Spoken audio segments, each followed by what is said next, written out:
Okay, hello everyone to chapter 23 of Ruins of the Past. So, downtime session. So, let's quickly go over the last two missions because we have some stuff to apply. So, how many objectives do you think were accomplished in the mission on the planet? What would you consider successful objectives there? One. We did manage to find the underground place, though we didn't and we did explore it, but we didn't get any we got the idea what it was, they were doing there. We didn't get any other deeds. We got basic information about translating the Russian language. That's about it. That as well. From where? From the watch.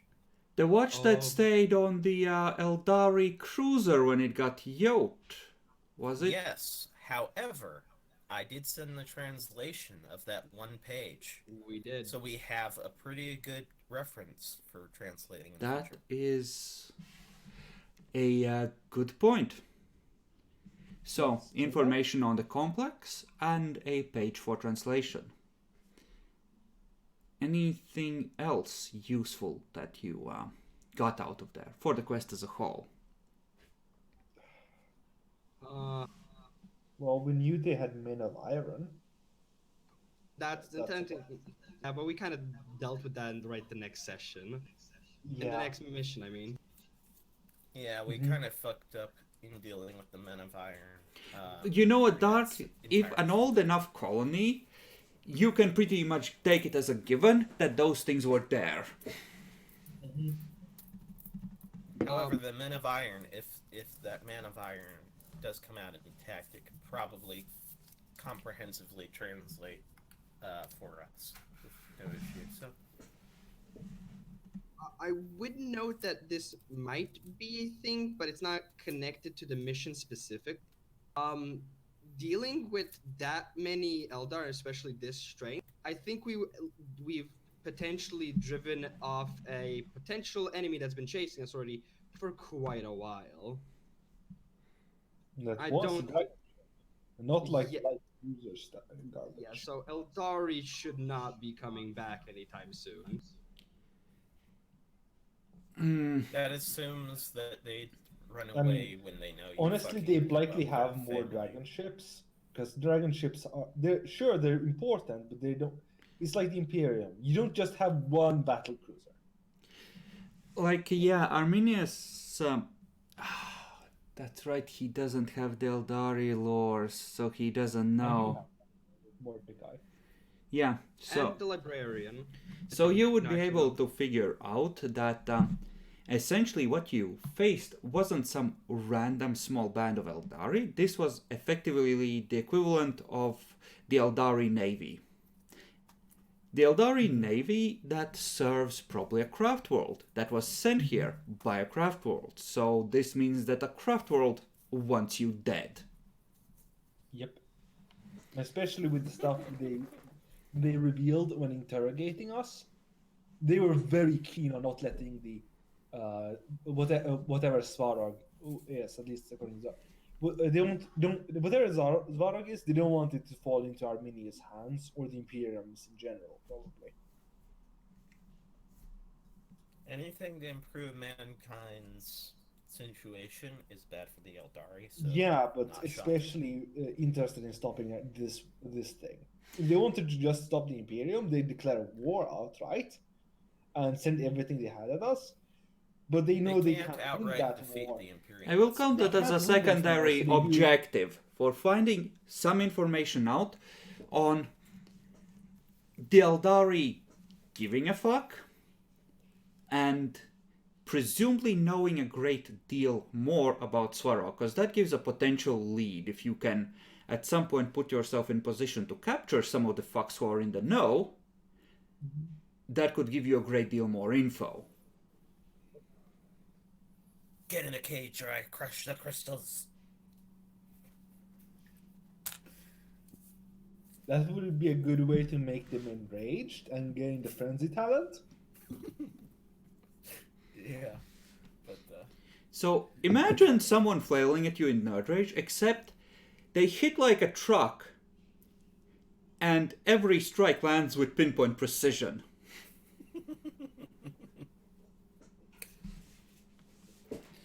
Okay, so we're gonna say that that's 5 objectives, half rounding up. That's 3 fate threshold that you can divide among your NPCs and your player characters.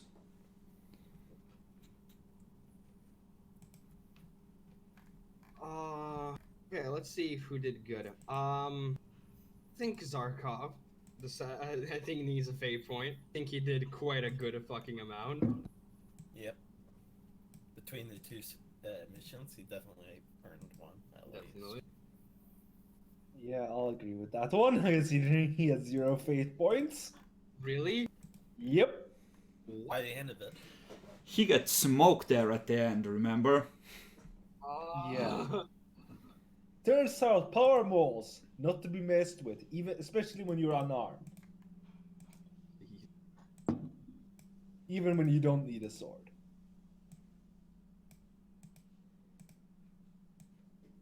Okay, so at least one goes to Zarkov. Yep. Boo's characters, Is Elka dead. trait has 2, and Loot has 4 fate left. So I don't think they're in quite an emergency situation. Mm-hmm.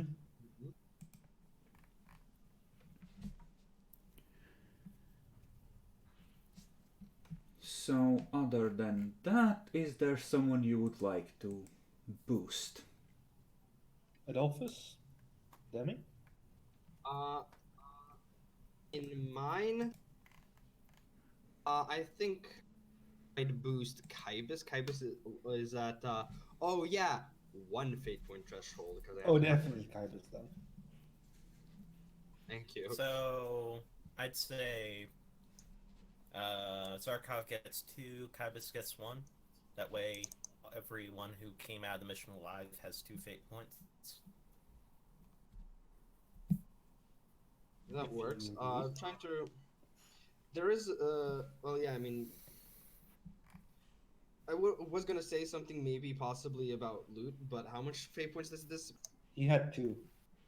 Loot has 4, and his other character that lives has 2. And he hasn't made the replacement character for Esther yet, but Esther is dead, so that doesn't matter. Yeah. His replacement character is probably going to have 3 fate points. That's generally what it seems to end up giving you half the time. Yeah. In general, if we went like that, most of us would have at least every character would have at least 2 fate points, not be like just at 1. Mm-hmm. So I think we should go with Thank that then. Just don't die, Jackalor. Okay. I'll do my best. So, this is an important note to make. I gave them at least several options for what they could do for the next mission, but you as a group can present a course of investigation that you feel like might give you some valuable clues. Because at this point you know enough about what you're actually looking for to make an educated guess where looking might give you something. Oh yeah, we're looking for that STC. I sometimes forget what the mission is. Fire the main cannons, their ship is breaking apart! So what do we have exactly in terms of like going down to the STCs? What do we have? We have the translated page. You have the translated page, you still have the remnants of a AI navigation computer, which is partially hacked. That can basically try and lead us there, essentially, is the idea, right? It would have information on the world this civilization at one point occupied, so it could give you more places where you can... Yeah, a narrower search. Yeah, so you identified 2 locations from that previously. Or, well, you identified 4. One was the beacon world that kept blinking in and out under an intense warp storm. One is in the either the Screaming Vortex or Hazaroth Abyss. Doesn't really matter which one. And the last one was in the Severian Dominate, so high chance of running into either Imperial or Eldari ships, whereas this system was presumably with a hidden danger. Now, if we did the cartel mission, because that was one of the options, what essentially would we be looking there specifically? Like any information what they would know? Well, the good part of that is that it's tied to the Mechanicum efforts, and presumably they could lead you to more artifacts. At this point, like originally with the artifacts, the hope was for any clue at all. At this point, with as many as you have gathered, you're hoping more for anything that might hold historical records, or computers, or anything that you could, troll through for more data. Or might be more easily hackable than what you currently have available. Or might have direct bearing on Swarog itself rather than the civilization in general. Yeah, if we're gonna find a heretic, any of you guys, it's gonna be underground. That's kind of the point of heretics. They're supposed to be underground. Well, no, heretic as a heretic. Well, No, that's the same thing. They're supposed to Sure. be underground. That's the whole point of their movement. Perfect. But yeah, what do you think, Adolphus? Where should we go? One thing they haven't mentioned is there is the potential for a mission on Scintilla to see if the Inquisition has discovered anything useful that you could sort of try to get your hands on. But that involves, on one hand, a lot of the information that is available at all, they will at least have leads on. On the other hand, that means dodging other acolyte bands trying to get information out of you. And the Conclave will definitely have questions for Arminius as this. So that is A risky mission. it's high reward, but very risky on the subtlety tracker.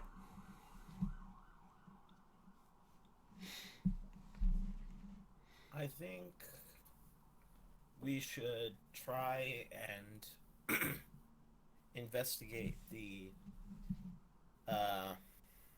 tech priests, the heretic tech priests, whose ship we yeeted into the warp next to that planet by accident.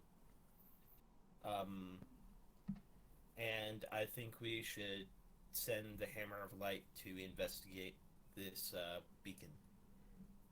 Well, you need to decide what your primary mission would be. You can leave the investigating the smuggler network, essentially, as a secondary mission for one of the backup teams. Mm-hmm. So I guess it's the going for the beacon in the warp. Mm-hmm. Passed it over back in the day for investigating the third moon of Mars. So No, we passed. That was a Actually, random yes. event. I think, yeah, at that point you could have gone there. Mm-hmm. So I think we should investigate it. But didn't we have more information about that one though? You had the navigator said that it in some ways was similar, if not in power, then in the way it worked to the Astronomicon. So it was essentially a lighthouse in the warp, which is a rare fucking thing. Mm-hmm. It's if we could get it for the Imperium, it would be immensely valuable, especially in the local area. Yeah, no, that's how the sector gets a fleet sent from Terra to take it away. Yeah. Because that's like, okay, we're But independent the main now. thing is- the main thing I will note about this thing is we found all this stuff that we had managed to lose on the planet that was guarded by a fucking AI ship. This planet, so might very well have another AI ship, it may very well, but I don't think it will have. But it may very well be much If we can, less, if we can much less recover that touched beacon, on with what's there, because there might even be some humans living there if they're stuck in the warp or in the warp storm. The if we device can is recover that unlikely. beacon, It's unlikely to be small enough to get on board the ship, and the window you have there is pretty small. Like, it's insane as fuck on a normal ship. On the Hammer, which moves fast as fuck, even in normal space when not in combat, it's merely dangerous. Oh yeah. The Which biggest is problem why that I like, can see. there will be. if we can recover that beacon, we can probably get everyone to fuck off, because they'll think that was what we were after. Because that's an extremely valuable artifact. There is only To one recover. problem that I can see with this entire shit happening.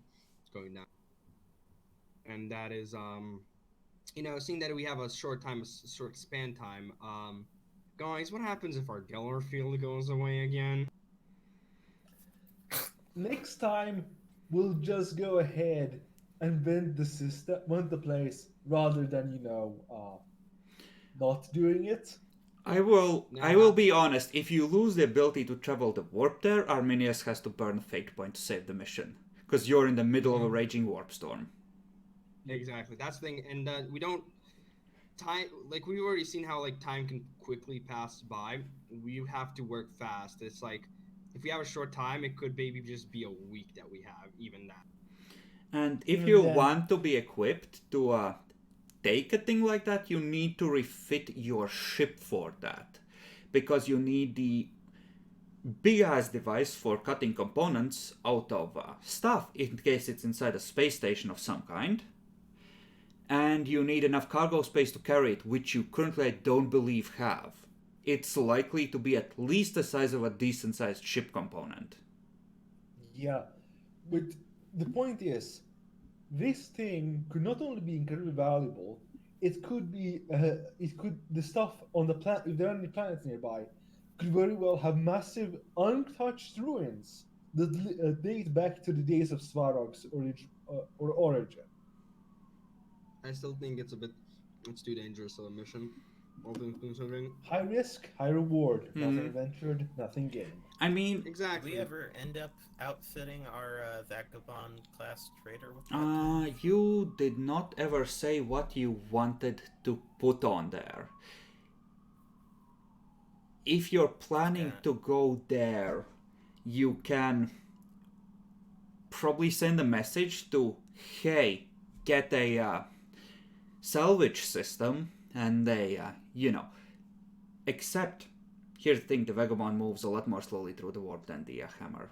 Yep, we can't really Yeah. break it long because it would slow us down too much.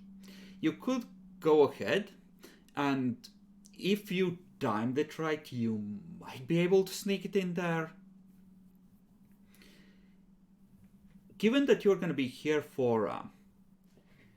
Okay, how long do I want to give you in system? That's the real question. How much time do I want to give you? I need to... Oh, I generated a system for it and adjusted it appropriately, I think. So I can actually check how deep in system you would have to go to make this even reasonably possible.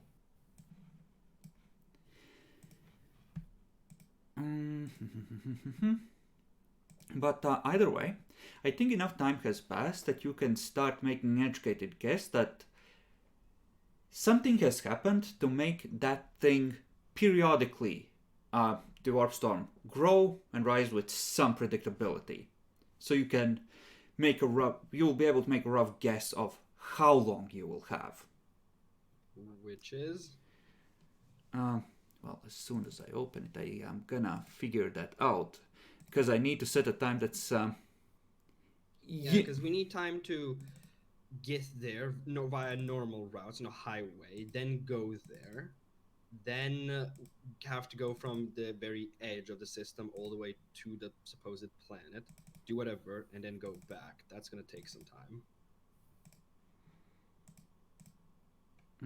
Where the fuck was it? Roleplay. That's why I'm thinking, like, yeah, we might get a high reward and things, but I do think we're gonna get hit by a fucking warp storm.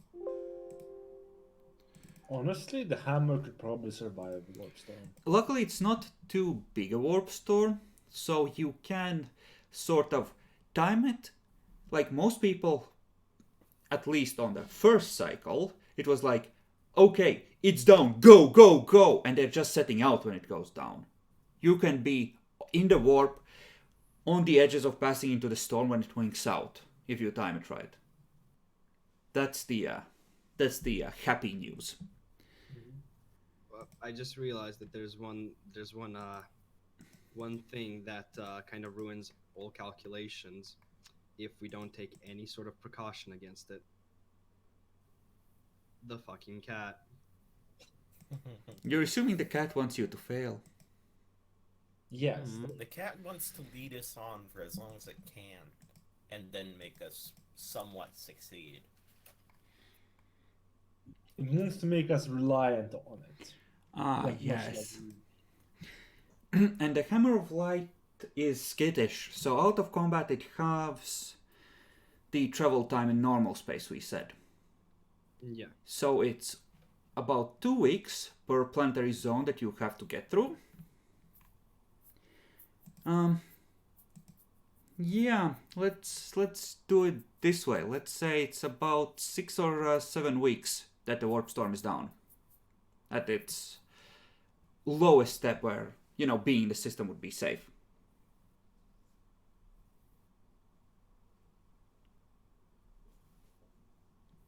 So yeah, I like the wonders of untouched ruins. I mean, And yes, they're Jack. about- They're They're just big for being explored.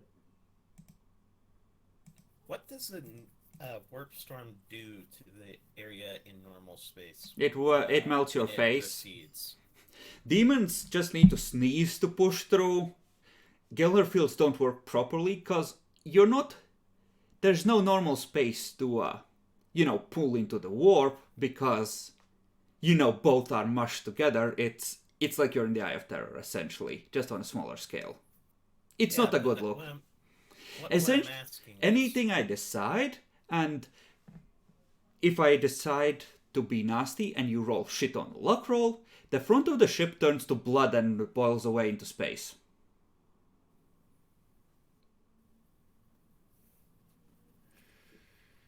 what I'm asking is, when it recedes, is it gonna leave that area entirely fucking as to what the hell happened to it? You don't know. Maybe. The warp is a fickle mistress. That whole area of space could be covered in chaos spawn if there were people living there. Mm-hmm. Ooh, that's right. I could use chaos spawn and flesh hounds for the enemies on the thing where you're going to be going. That's right. Hell, I mean, it doesn't even have to be chaos or people. If there's just, I'll animals be right there, back, that's already but bad. I think we should definitely go ahead with this. So I'll be right back. I think this is a very bad mistake. It's okay. There's enough stuff there to fill. So one unit of archaeotech or xenotech is about 5 units of cargo space. So I have a question. We have 6 or 7 weeks, right? I just want to say this. Does that include the time that we didn't take to, change the ship up, or no? Well, that's I'm gonna have to decide how much I want to pressure you. Honestly, I'm gonna make you roll a luck dice to see how pressed for time you are. As in, how close the next window is. Jackler are the most passionate about this role. Lower is better.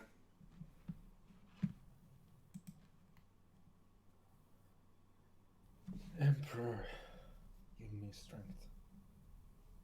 It's not strength you need Zinch on your side. Oh! I'd like to spend 2 of Arminius' fate points to reroll that.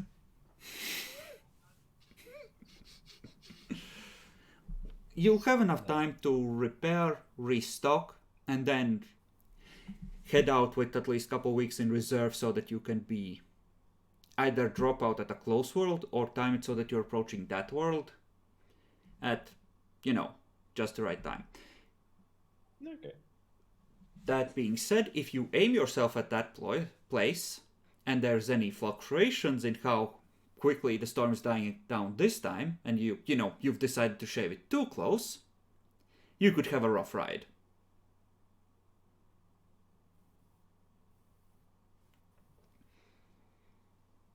So it would be safer to wait until it's dying down already at a nearby system and then, take a trip there from like really short range, but you can't shave it as closely.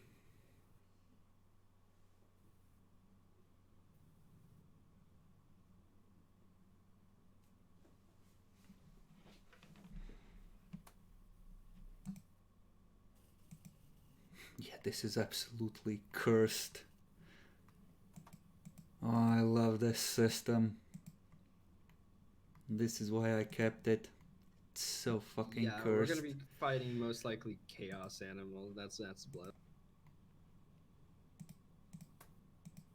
Oh boy. Better bring all your willpower 40 guys now. If we're going like the cartel mission, I was planning to do Jason, but if we're going here, this would definitely be Naya territory. I mean, at this point you would be rejoining the team, so you could decide once you're in system.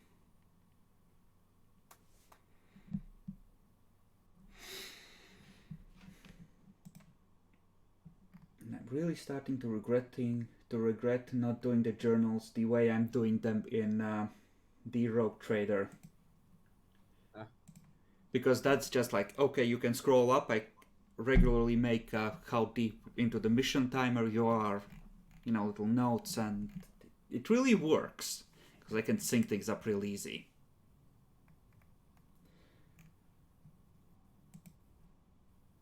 Okay, let's see. Of course, that's not what I need. This.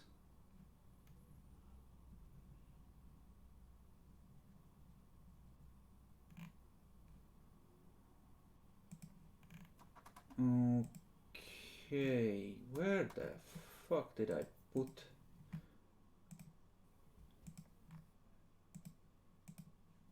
Not under group stuff?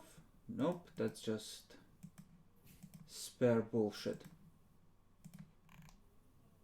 Yeah, sorry to disturb you while you're looking, but there was a question because since we've been kind of doing this almost every mission essentially, is there any influence change? Sorry about that. That is a good point. Especially since we're going to be going in downtime, that's why. Yeah, no, you are right. Let's see. I think both of those missions could have gone better in a way. And the Rogue Trader one was relatively short. I'm tempted to say that everyone gets 10, and those who went successfully on either the planet mission or the ship mission get another +5. And I think Zarko went on both, so he gets +10. Nice. Yeah, sounds about right. And yeah, we'll roll when Boo is here for the background missions and see if someone else gets another +5 for that. So, Adolphus, add +10 influence to each of your characters. And all of them? Yeah, +10 for all of them. And then another +5 for the one that went on the ship heist, which was Jinzia. And another +5 for whoever went to the planet. So, I think Jason at this point can legally become a rogue trader with the amount of influence. I'm sorry, Actually, funnily Demi, enough, that... I'm not that far off from Arminius himself, actually. You operate on different scales, unfortunately. I know. Still having 83 influence is pretty goddamn spicy. Okay, so let's see. This is 13 weeks here. So wait. Let me calculate it out. Give me a second, Jacklor. 13 here. 49. 52, 54. 54, 57.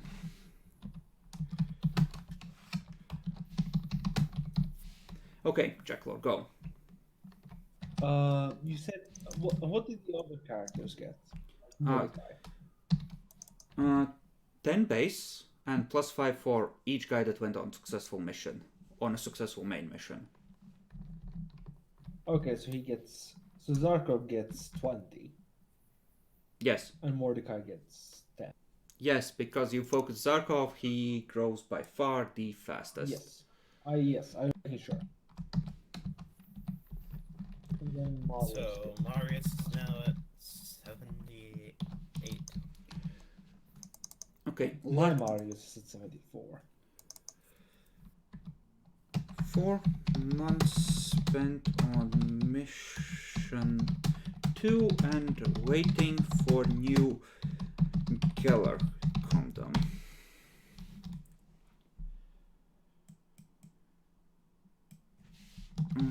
Okay. Don't have sex with conceptual space, everyone. Without proper protection.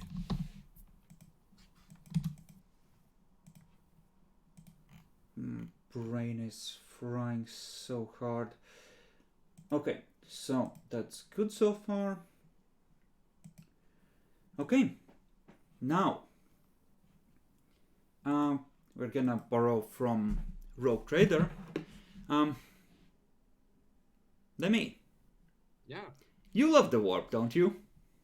I love the warp. I love pushing. So the Navy is gonna arrive about a week or two after the Rogue Trader left. The first scouts are gonna enter the system and just like a frigate poke around. Okay, you're actually the real deal. This isn't like an ambush.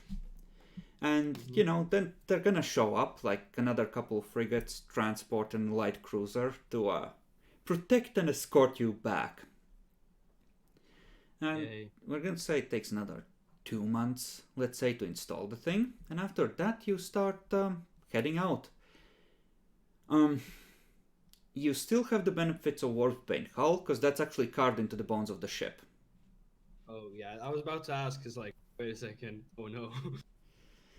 So, roll against crew rating with the -10 as many times as it takes to either succeed or get a crit fail. This is to see the light of the Astronomicon.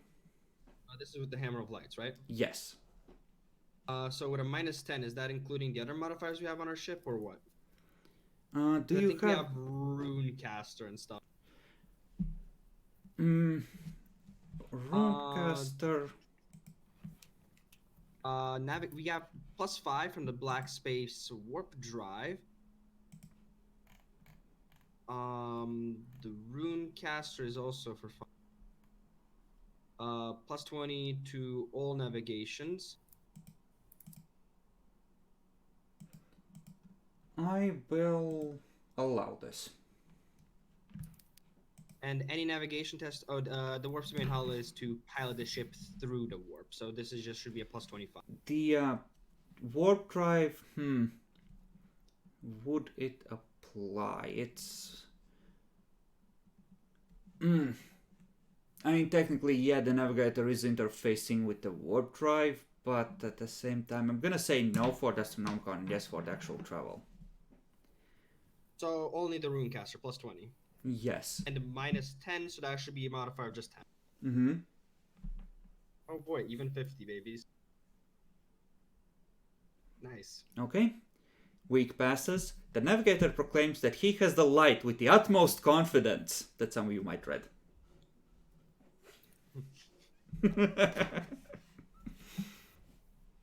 And another one, right? And So stop looking in the journal. I actually moved it.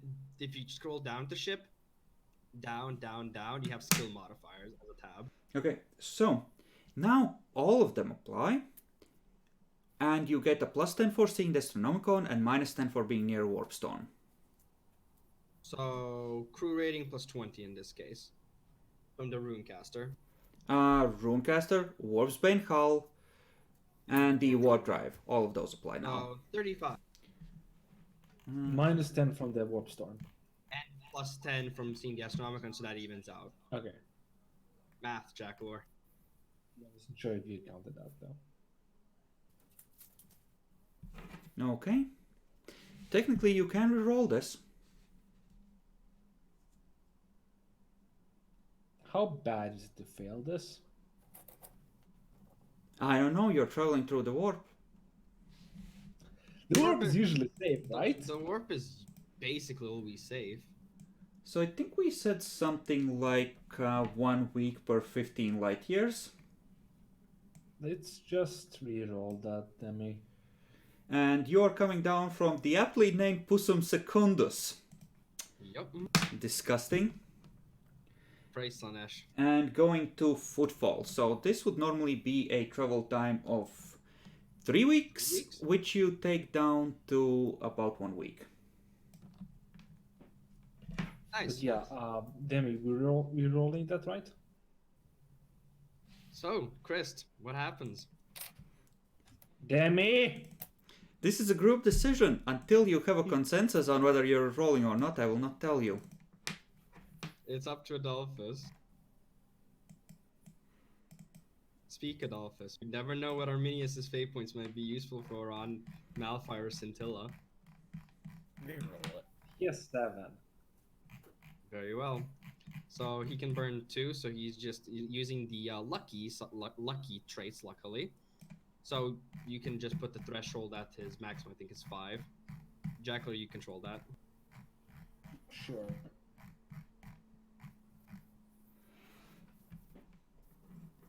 There we go. Nice. Okay. So, what color did we use for a crap warp route? Like red, right? I think we did. Yeah. Okay. So, you have a stable-ish route mapped from Footfall to Pussum Secundus. And, well, actually, you have 7 degrees. Yeah, that is enough to negate any... No. We have Oh. more. Okay, then you don't take perils, because... Because, we have, what is it called? Unpredictable. Yeah, no, that's perfectly fine. So if you ever go back to this system, you'll take like a plus 10 on navigation, because you know route. Nice. And after I like how after that Go you on. are traveling back to through the normal ways. The sane ways. Don't you just love that Footfall and Pussum Secundus are now connected, guys? No. Oh no! No! Near a warp storm, kids!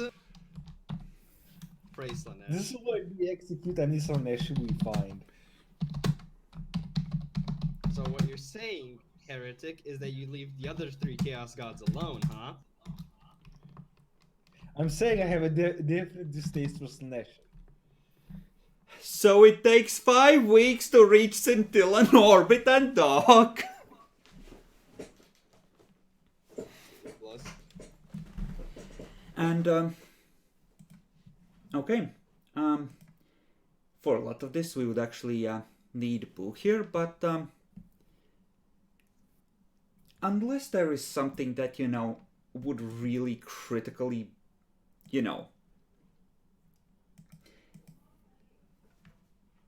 swing on his skills either way, we're gonna try out new ways of doing the downtime stuff, because that has been dragging in the previous turns. So,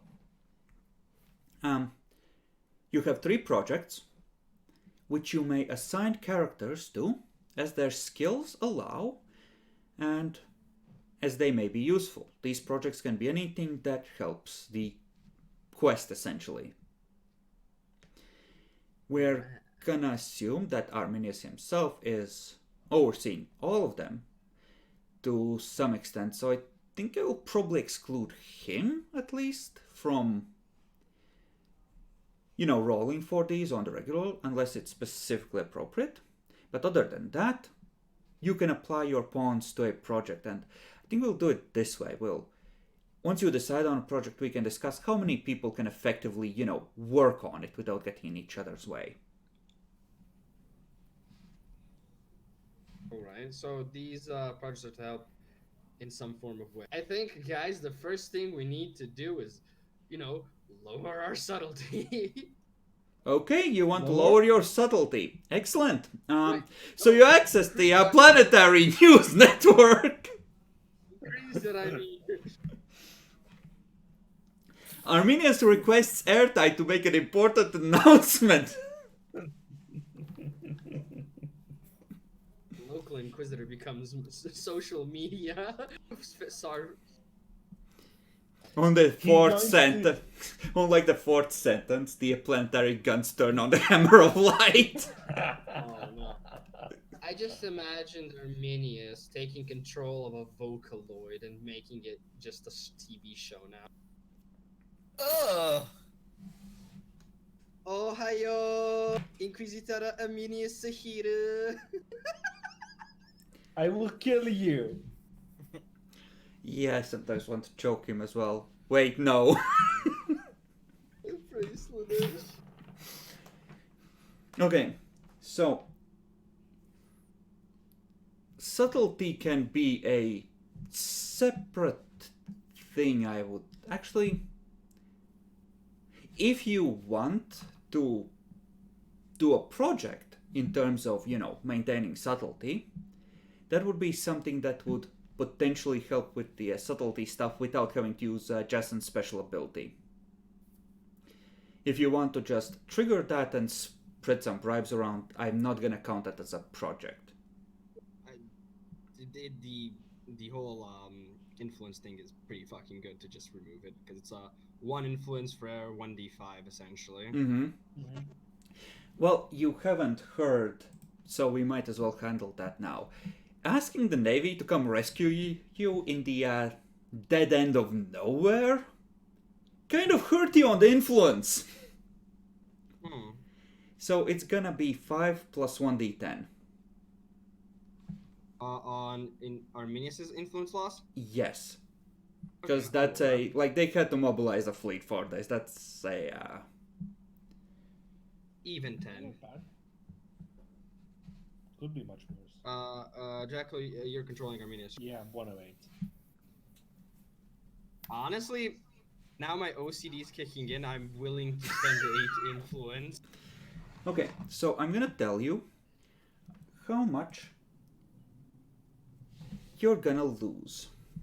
And we need to decide what is appropriate here. So, let's go over what happened that would cost you influence. The rogue trader knows.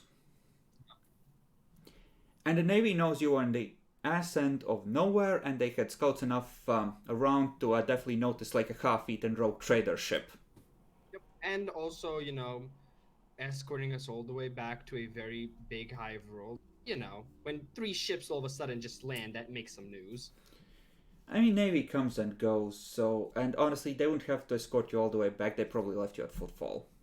Ah, gotcha. Mm-hmm. But, yeah.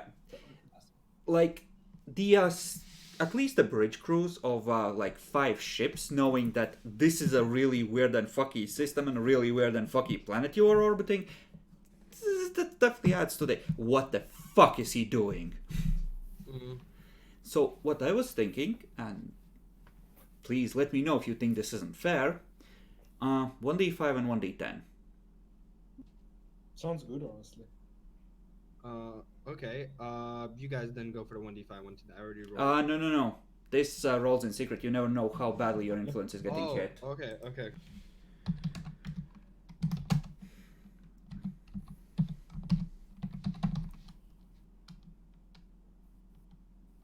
Now I need to make this a GM roll. Because otherwise, people will see.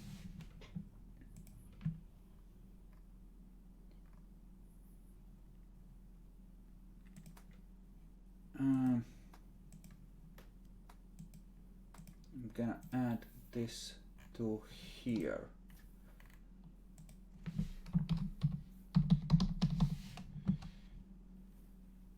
So it's at that.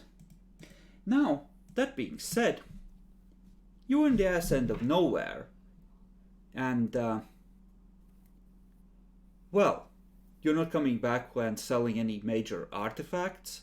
You just investigating some fuckery, and you have Eldari ship wreckage to show for it. So there's plenty of cover. So, let's see. Can you think of any other factors that would help with the subtlety? Help? Yes, that would essentially make this, just as a scenario, more subtle. Other than the fact that there were so many ships that went missing in that system. There were And two that over could be like the used as last excuse. millennium. I thought it was higher, but okay. It was kind of one of those, yeah, people who go there don't come back, like an old spacer's tale. So, if you consider that fair, I would say that 2d10 subtlety gain is about right for this. I agree. Okay. Now, would you like to invest influence into mitigating the subtlety you lost? We should probably go investigate how our subtlety is currently. first. I think that's gonna be a project then in that case, right? Probably would be. It would also cover just general information gathering, so you would, know any general rumors as well. But yeah, that would be an investigation. Jack. Yes. Let's be smart about this one. We spend 8 influence for 8d5, and then we do a project to make him regain influence, and it's as simple as that. You just have to bet. You won't be able to regain influence that easily. With the scales we are talking about, it's about whole imperial institutions liking him. Just let's do it. 8d5, Jack, Lord, believe it. It's... you won't be able to reduce the influence loss below 2. Because there were 2 dice rolled. 2 instances that fucked with your subtlety. Or subtlety loss below 2. So at most, you can, if I rolled max on both, you can mitigate 13. And then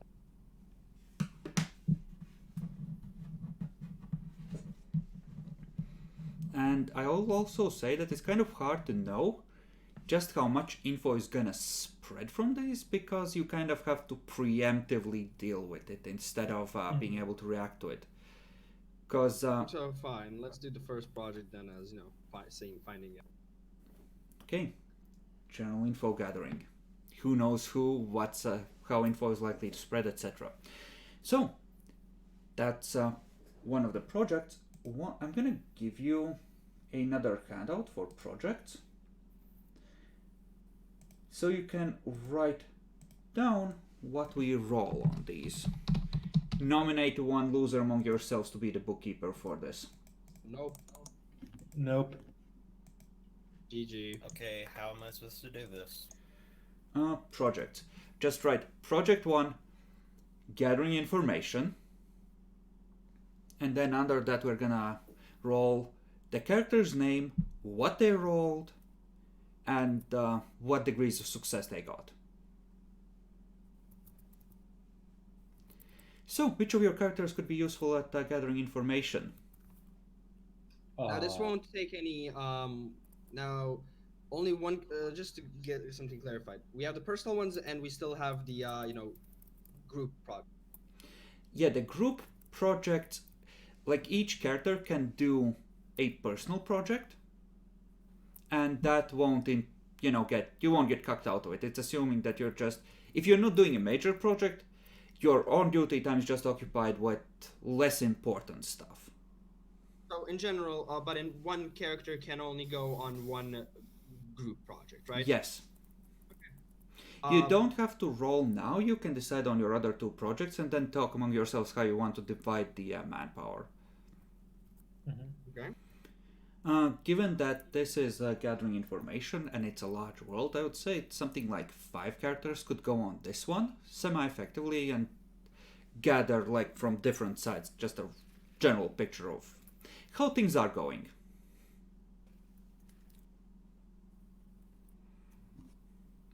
One project you might want to do is fending off the attention of the Inquisition from Arminius. You have the Man of Iron project and the navigation computer project that you can still pursue. What would the navigation computer project be like? Forbidden Lore tech?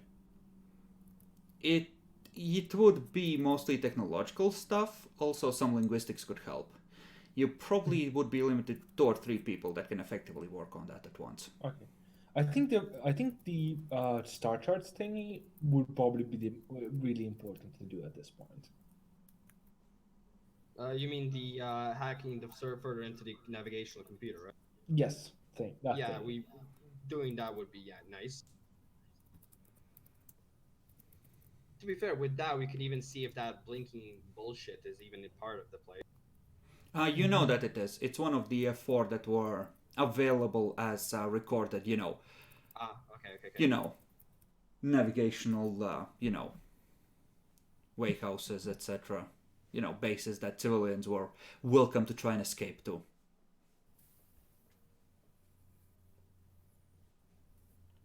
That's what I forgot that we learned. Okay. All right. Oh fuck! I'm trying to think of a third project. I mean, that is 3 projects: gathering information, Man of Iron, and navigation computer. Oh, I didn't hear the Man of Iron one. And also fending off inquisitorial tension, because people at this point are asking Arminius to collaborate and pool their information, because there are other cases that need some of what he might have come across. Yeah, we should do the third project should definitely be the let's just leave the Man of Iron for now. We can come back to that later. But No. the inquisitorial thing is really important. Yeah. It might not be. That's essentially trying to preempt any attention from the Inquisition interfering with your mission in the immediate future. Mm-hmm. The Man of Iron is nice and all, but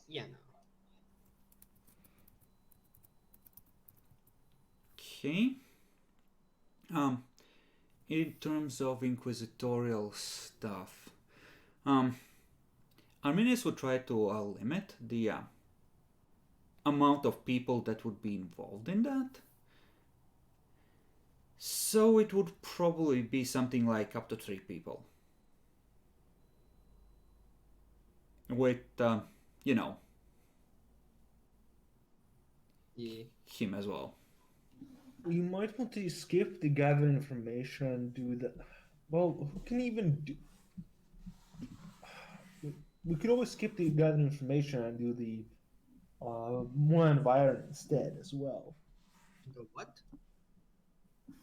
Like we could do the Man of Iron project instead of the gather information. You can choose to essentially, if subtlety is your main concern with that, you can choose to just put something towards mitigating any potential fallout, they're blind. Like, to be honest, I do kind of want to increase subtlety because, you know, it does kind of look also bad when you're just imagine you being in footfall. You're just watching a magazine, Inquisitor comes over, and all of a sudden he just, teleports somewhere where he's not supposed to because nobody fucking goes there. Because a warp storm's there. And then he comes back. Wait, what the fuck did he do? The thing is, we already had pretty high subtlety last time we checked, and we already gained another 2d10 again, so we probably are pretty fine in subtlety at this point. So if you other want than the that, fact that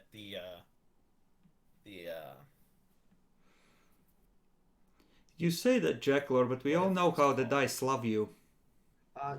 do note, you said that if we were to use just cover up, I could increase at least 13. You could increase up to 13. You could lower the loss from the loss part down to a minimum of 2. Yeah, if I think we should then do that. If I do think our subtlety, because I do now kind of remember now that Jack were reminded, is pretty decent, and with the math going on, I think we could just do cover up a little bit Okay? and Yeah. sort of make it a nice line. So, So, spend 2 influence on that? 3 perhaps? you do have to decide in advance how much you're investing before you roll. Mhm. Yeah. So we can- 2 or 3. So the maximum is 13. So I'm thinking 45s. Oh, you're a spicy boy. That's a lot. I would really say a 3 is the max. Keep in mind, depending on how well the team that was selling the third moon does, you do stand to gain a bit of influence back. Sure. Yeah, we never might roll for that.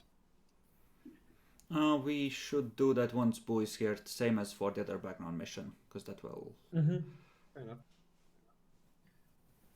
The thing is, like, with a 45, it's much more secure because what happens if you get 1-2-2 or 1-2-1, it's kind of pretty low. I mean, what says that we didn't already roll 1-1 on the lose subtlety? You also don't know how badly I, rolled on the loss. Could be it sitting at max, could be it's snake eyes. Who knows? Yeah, that's the issue. We don't know. I think we should just take it safe and just do it too. How the hell are you on 1 point so risk-taking, and then it's like, let's play safe? Cause now he's spending money, Demi. That's why. 45. Yeah, let's go for the 4. Okay. Even if we go over, fuck it.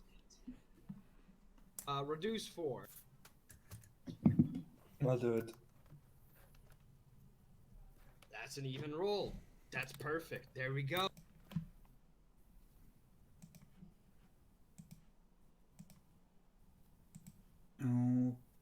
Okay, let's see, where did I... 10s are good. Here. No. Here under stats. Okay, so that is... Ah, nice. Okay, so your 3 projects. Actually, another project you could do is research a specific subject. Like, for example, that beacon system and anything that might be known about it. Any long range, data from observatories, historical records on when it might have flickered in the past, etc., etc., etc. Nah, sounds lame. Yes, because why research before going into a warp storm? Exactly. Adolphus, can you save the thing so we can see what's so far? Well, I haven't written down that last option, but yes, I can save Well, the changes. Yeah, Project 1 gathering information, you can remove that. Okay.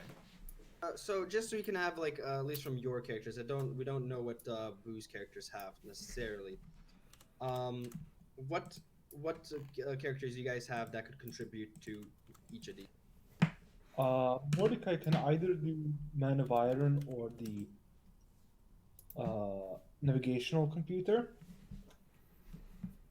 Marius can almost certainly do the inquisitorial paperwork. And Zarkov can.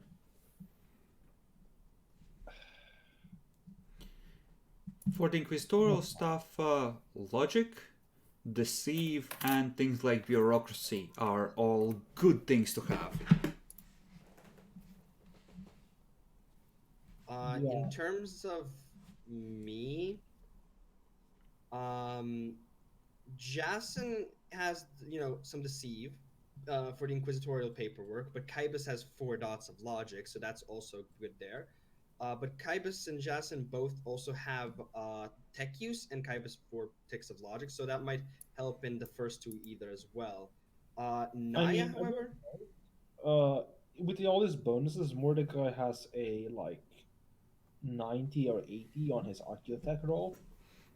Okay, I will throw another project in your way, and this one you might either heartily agree with or heartily disagree with. Because now we're looking at things from Arminius' perspective. The cat is a demon bound to the quest for Swarog. If you were to demon host it and force it to obey, that could be extremely beneficial. That could be a project. You need demon hosting is usually safe, right? it's like 2 or 3 helpers to help contain and bind it properly, and it'll be fine. Demonology or high combat abilities recommended for that one if you choose to go for it. Naya has demonology, not the int for it though. But I do have some combat things and just generally high percent. You would need to get either someone highly intelligent or the committed to the task of finding the. Yeah, you could do that as a preparation. It might be a mission to actually successfully contain it, but it depends on how well you do, honestly. But you would need either someone intelligent or psychic enough, or something to attract the cat and pull it through. A sacrifice. Yeah. Would Cynicians be able to work in this case? And a healthy dose of I fucked you and shot you previously. Naya is part of, the glorious quest, so, But I don't want Naya to be a demon host. No, she could definitely The help with fucking it too. cat loves Marius. Demon hosting for Tea Party. He's fairly smart. He's not psychically adept or anything, but Like on one point, Naya on this would be like, okay, so the cat is a slave essentially, but on the other part, the cat's not dead. So No, pulling demons through the warp into people and making them serve you. Naya would have been trained for this. Her entire mind would go, this is what heretics do. Yes, that is correct. oh, isn't that? Oh yeah. Demon hosting a Demon cat takes him from like 7 on the heresy scale after the, taking the Man of Iron with the intent of activating it, and take him to 9. Yes. This is, you go full radical. Yeah, demon hosts are like the radicalist of radicals. This is the Arminius goes full heretic secretly route. Yeah. This is the renegade option, Demi. Okay. Yeah, let's not do that. Then, as tempting as it fucking is. That's a lot of Ooh, that's information, though. That's a lot of aw, he'll just have to miss out on the tea party. Be right back. Flying to the warp storm. Cat appears next to you. Wait, no, we have another 2 weeks! How are you here? Yeah, to note though, Naya does hate heretics, but she's more fitting in the Ordo Malleus rather than the Ordo Hereticus, so No, Ordo Malleus hunts summoners and sorcerers as well. A lot. Yeah. Even more. Hereticus is more about, you know, collaborators and normal traitors. Malleus is more about specifically demonic stuff. Yeah, then I don't think this would be a thing. I think we're gonna go with Project 234 in that case. So, which ones are those? Inquisition? Navigation compute? Navigate, Nav, Man of Iron. Inquisition, bad. and the planet. You changed it. Man of Iron, Navigation, Inquisitor. Ah, yeah. Okay. Yeah, I think those three are the reasonable ones. A question though. Marius sucks at deceive, but he'll be And the back. capable of helping out with the paperwork. On the navigation computer or Man of Iron, 'cause that is pretty tech based, but I still just want to ask, could logic be used? Yeah, there? definitely. Yeah. For Actually- Man of Iron, you would need High Gothic on at least someone there. But that's not going to be a problem. I think Arminius at least has it, and Kybus has it. so. Enzia has it. But Actually, yeah, all Oh, my my characters- tech priest. Logic- So All my he'd characters. definitely be there. Logic, Archaeotech, any kind of knowledge of history, or so stuff like legends, essentially. Ooh, the librarian is good on that. I think she has a plus 20 on that. She also has a lot of unspent XP. My bad. Didn't know how I much XP just she got. added it this session, so yes, if you think there's something that should be bought up on one of these, please do. I was gonna buy Arminius up to at least some kind of killy power, and I was thinking of... Oh, I already took him to a psi rating 4. I mean, don't feel bad. I still haven't spent my fucking XP on these characters. No, I just kind of feel bad, like if I would have to, kind of metagame with now making spending Exalias. Spending experience is literally the meta game. I suppose.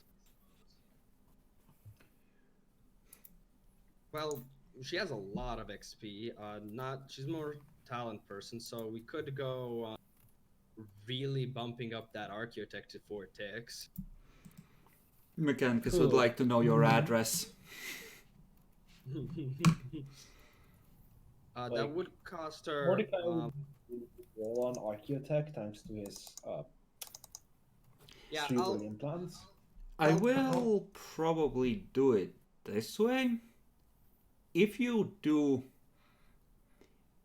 more than one person uses the same role, there's probably going to be diminishing returns of some kind.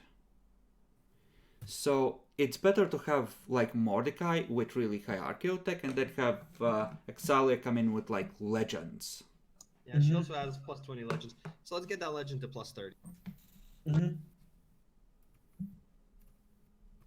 She still How has is Mordecai 950 for XP. tech use?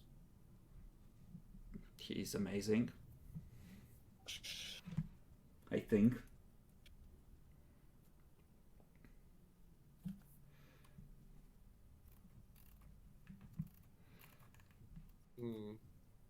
Okay, so you have your 3 projects picked out. Which one would you like to start with? Which ones are we picking? Man of Iron, Navigation Computer, and There's Paper. recorded paper, yeah. So the first Alright, 3. I'll erase You the can other move the 3. other 2.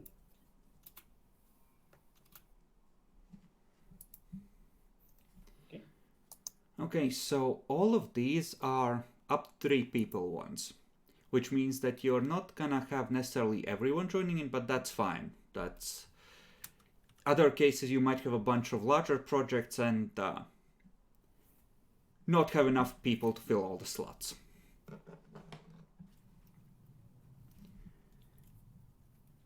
So, 2 of them require a decent roll of tech/archaeotech. Well, archaeotech is a knowledge and tech use is the actual practical application. So, for repairing the Man of Iron, the tech use would be kind of more useful, in a way. because you actually need So to I'll put it back. Jinzia on that, seeing as how she speaks High Gothic and is somewhat decent with things like Deceive, but mostly is just a tech priest. I have 70 effectively on that. But what's yours On what? on tech use? 70 flat, yeah. So probably better off you having her do that. Yeah. Yeah, and you can focus on the navigation computer with Mordecai. The other skills you have, like it's going to be one roll per participant, so it doesn't really matter that much if she has secondary skills, unless they're actually necessary for the task. Okay, so one of the fancy tech priests each is going on each of those jobs. The Man of Iron. So what are you guys using for Man of Iron exactly? Because I was doing something else. Jinzia is going on Man of Iron, and with what? Mordecai is going on navigation computer. Okay. Both of you presumably going for tech use? No, Mordecai is going for Architect on the navigational computer. Okay. Jinzia, what are you using? It's mostly going to be tech use, I think. Okay. For Man of Iron, because I think this would also interest the most. I think I'll be putting Kybus on the Man of Iron with the logic. Oh, by the way, if any of your characters don't have the brain bombs yet, considering how much info is passing through your heads, you get your fucking brain bombs with these 3 projects. Gotcha. So Kybus is also on it.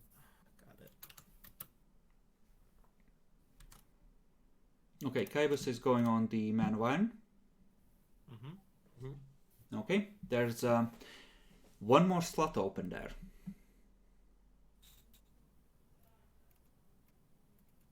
I think we should assign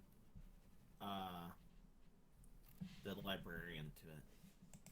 Yeah, for Librarian, I decided, so yeah, she has Legend 4, but I also decided to buy her High Gothic up to 3.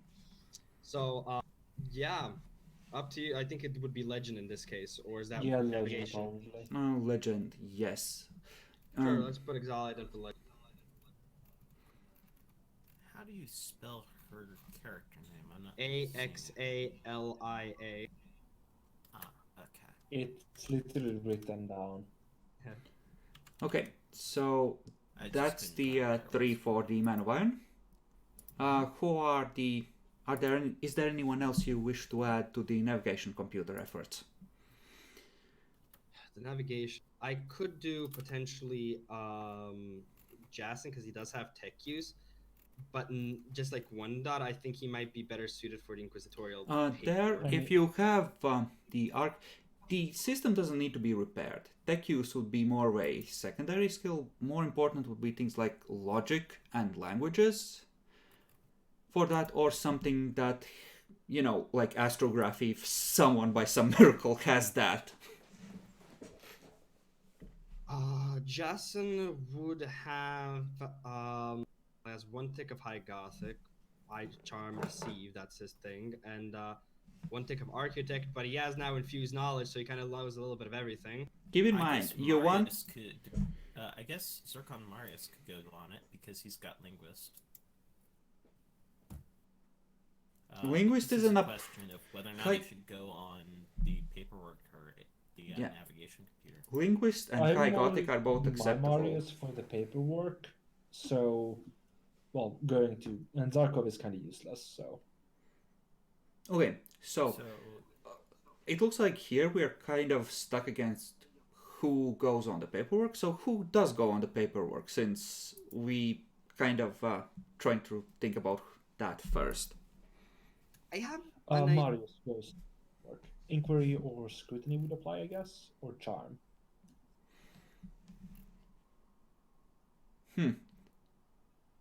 Let's see. inquiry could be a secondary benefit, or scrutiny to see if someone's noticed something they shouldn't. Mm-hmm. I do have a potential way that might work for now, because this is all about a lot of people, asking questions and think.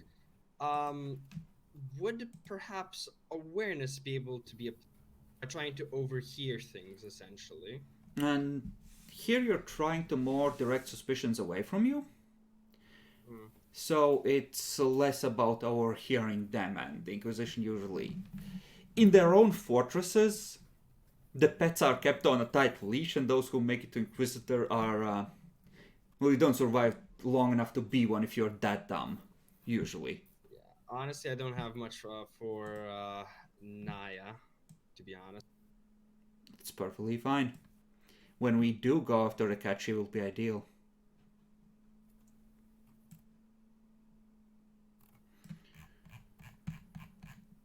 Okay. What does Arminius have? Oh, 33 fellowship. That's absolutely shit. Yup. Okay. Does he have anything to help with fellowship? There is one idea that I have that might help him with the upcoming days of questioning and stuff. Psychic powers to know what he's already gonna be questioned on. He can prep. Okay, this is retarded, but this will help other things. We could give him 2 ticks of fellowship, because he does have enough XP available, and telepathic link and erasure, so he can snap away memories. Yeah, that sounds about right. Yeah, that sounds good. Go for it. It sounds like something he. Actually, no, he wouldn't be... Yeah, no, he couldn't be, because he doesn't have even one aptitude, does he? Never mind, he's fucked.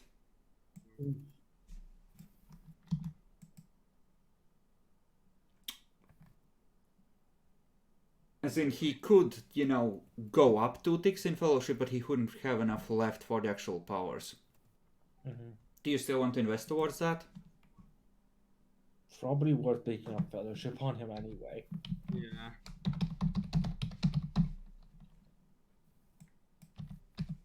Okay, so this should be 500 and 750. And he has plus 10 to his base fellowship now. That's good. So he's at 43 now. Double check the prices. Yup, I was correct.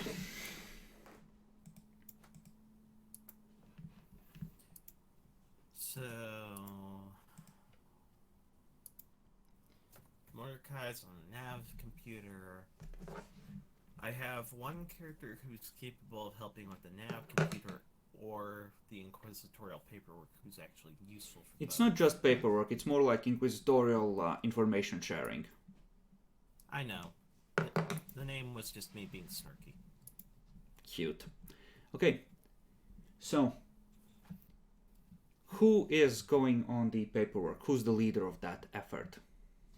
I think I'm gonna send Jason on that one, honestly. Okay. Kind of up his alley.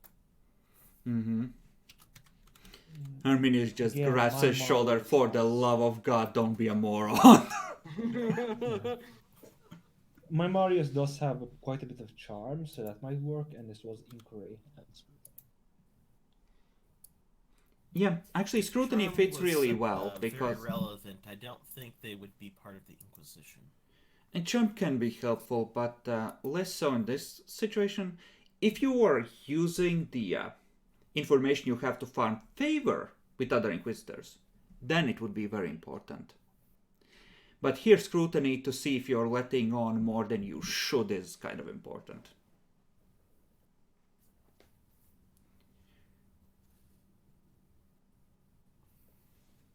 Okay, so Jason and Marius, 2 is perfectly enough if you don't have a third for that. Yeah, no, Naya's not social or intelligent enough. She's just good at shooting and killing demons. Is anyone I helping mean, Mordecai? Isn't Jason literally a linguist as well? No. As both high gothic and low gothic, but not, those aren't ticked up. He's good at charm and We deceit. might want to have Exalia help Mordecai with the navigation computer instead of the Mine of Iron. No, Zircon Marius is going to help. Oh, okay. Just save the project so you know what you've written down. Okay. And with your permission, I assume Justin is gonna go in via the sieve on there. Funnily enough, because of implants and things, bureaucracy is actually my higher by 4 points. Okay, if you wish, there is a Boo character with a deceive of 42. He's tech that priest. Character, the special power, does that apply to deceive as well if you spend a fate point? Sway the masses, no. Unfortunately not.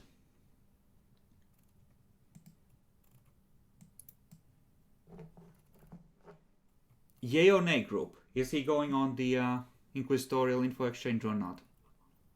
42, guys. Yeah, let's do it. Yeah. Who's going on it? Whose character? Yeah, Boo's Yep. character. Okay, so which project would you like to resolve first? Let's go Man of Iron. Yeah, sure. Okay, Which Ginger of first. his characters was it that's going on the paperwork? Elka trait. Okay. So, we're gonna start with Jinze and making a tech use test. She has essentially the utility mechadendrite, and I'm not sure, did you have a lab on the ship? I believe so. We have like a medical facility. It's pretty advanced, but I don't think we have a proper lab. No, we just have a library that should give us a +10. Okay, that won't help with the repair, but you'd get the +10 for having appropriate tools, unless there is a better Archaeotech tool somewhere in the list. And yeah, for the projects that aren't in, where you're in danger of losing the stuff, you are, in a good position. For example, if you use the tinfoil helmet while talking to the Inquisition to ward against psychic probes, that will give whoever is wearing it an extra +10 on their roll. For, keeping things hidden, essentially, more easily. I think there was that sonic screwdriver in our loot. Archaeotech Compitool. There's several, but we would need to find which one was actually of the best.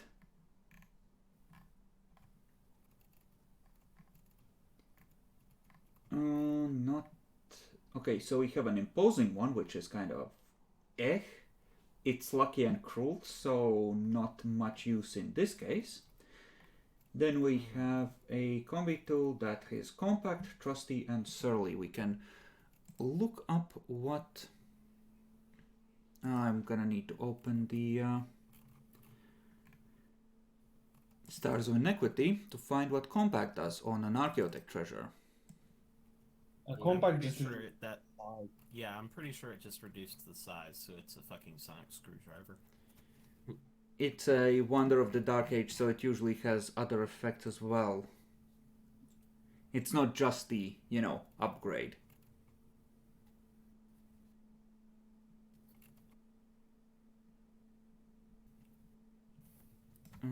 Okay. No, that's not the right thing yet. Compact. Yeah, no, compact. The device is miniature version, usually somehow without accurate functions. It's literally just compact and page 65. Oh wait, no, it's trusty. That was why it was sexy. Mm-hmm. So you can take a +10 if you use that. for the trustee. So you have a total plus 20. Okay. And that's counting in my mechadendrite, you said, right? Were you already rolling Archaeotech, Jackler, or are you just demonstrating? No, I was testing out my roll. Disgusting. Now you wasted it. Yup.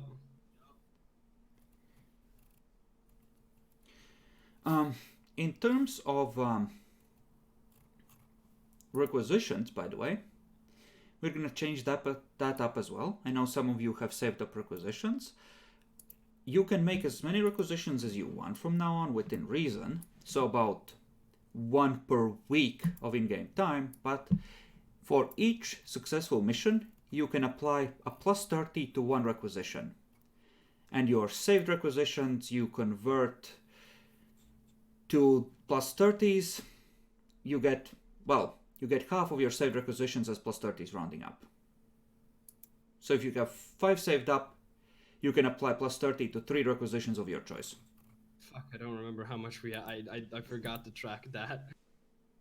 You would have...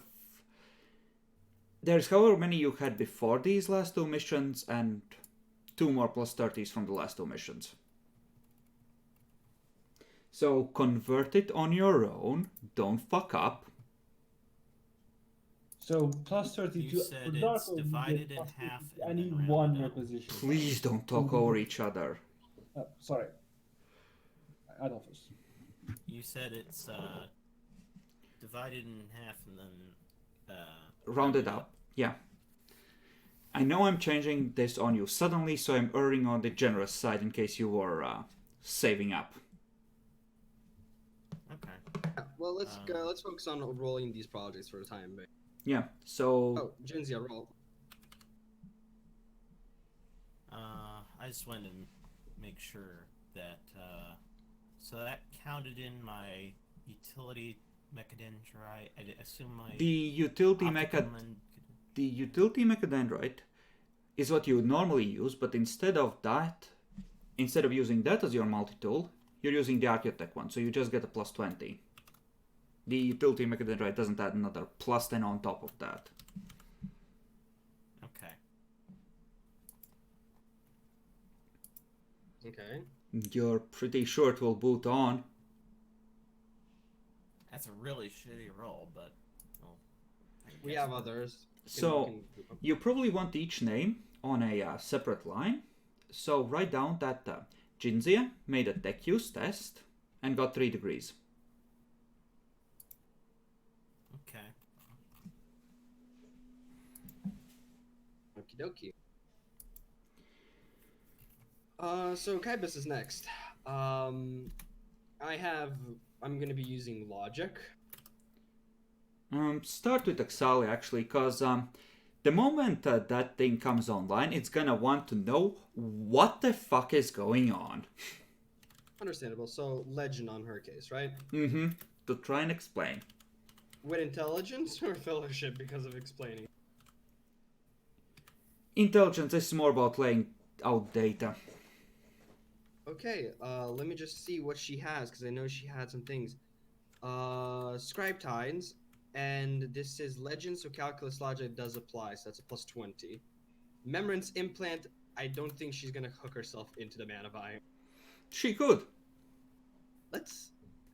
She's smart enough not to, that's What could go wrong?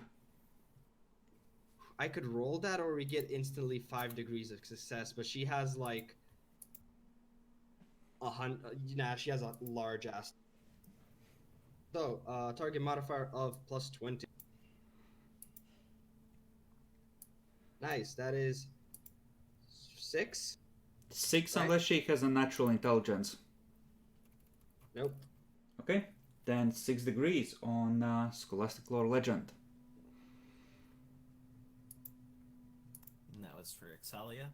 Yeah, write out that it's 3 degrees of success, by the way, as well, because we're gonna record degrees of failure as well.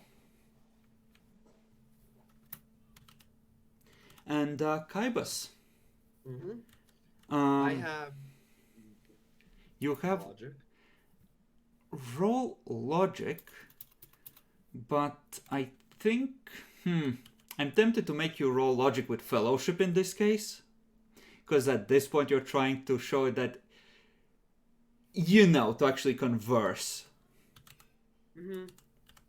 Luckily, my fellowship is actually 40. I actually went pretty high in fellowship, even though I suck at it. Even though I don't have anything else.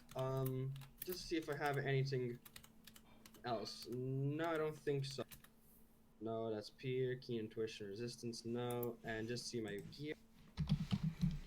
Nah, I don't think in any medical supplies would help with this. besides Peer, writing the robotic rebellion. So, okay, I can't roll manual, so I'm gonna have to roll fellowship with a. Oh, Mordecai, your heresy sense are tingling. They are doing something cool without you. yeah, I want to. We can reroll this with our Minius' fate points, right? Yes, you may. Y'all want to do that or not? Yeah. Go ahead. Take it down, Jacklord. Yes, soon you will have none for the navigation Oh roll. my fucking god. Okay. That's besides a crit. That's the difference is it 7 difference and then 8 and then 8 difference. And then 2 degrees from the crit. So 10. So 10 degrees. Smart boy. Okay. So you have a total of how many degrees? I think 19. 19. Jesus Christ. Okay. Yep, that's 19. So to me that sounds like 14 pieces of information. Plus something else that will make this a whole lot safer than it would have otherwise been. If you're okay with that. Sure. So, do you have questions you would like answered?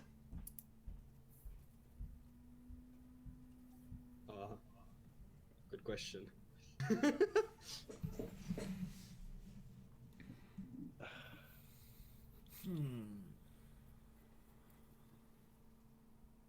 Where is Svarog? Who is Svarog? Where is Svarog?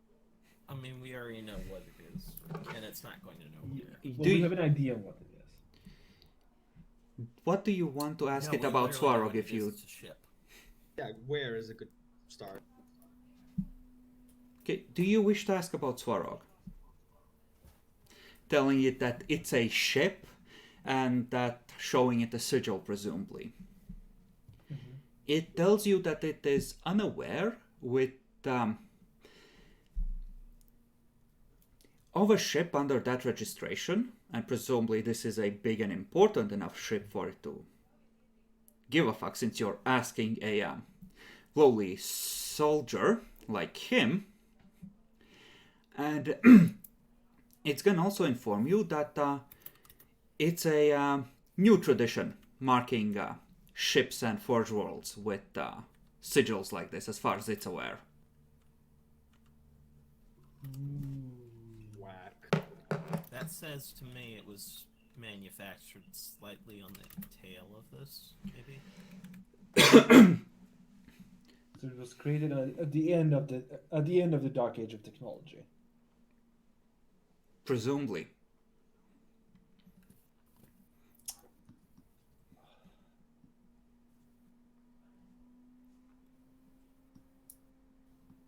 At least this humble robot does not know. We could ask technically what its mission was on the planet. See what they were doing there in the first. What does it know about the underground secret underground complex dealing with psychers?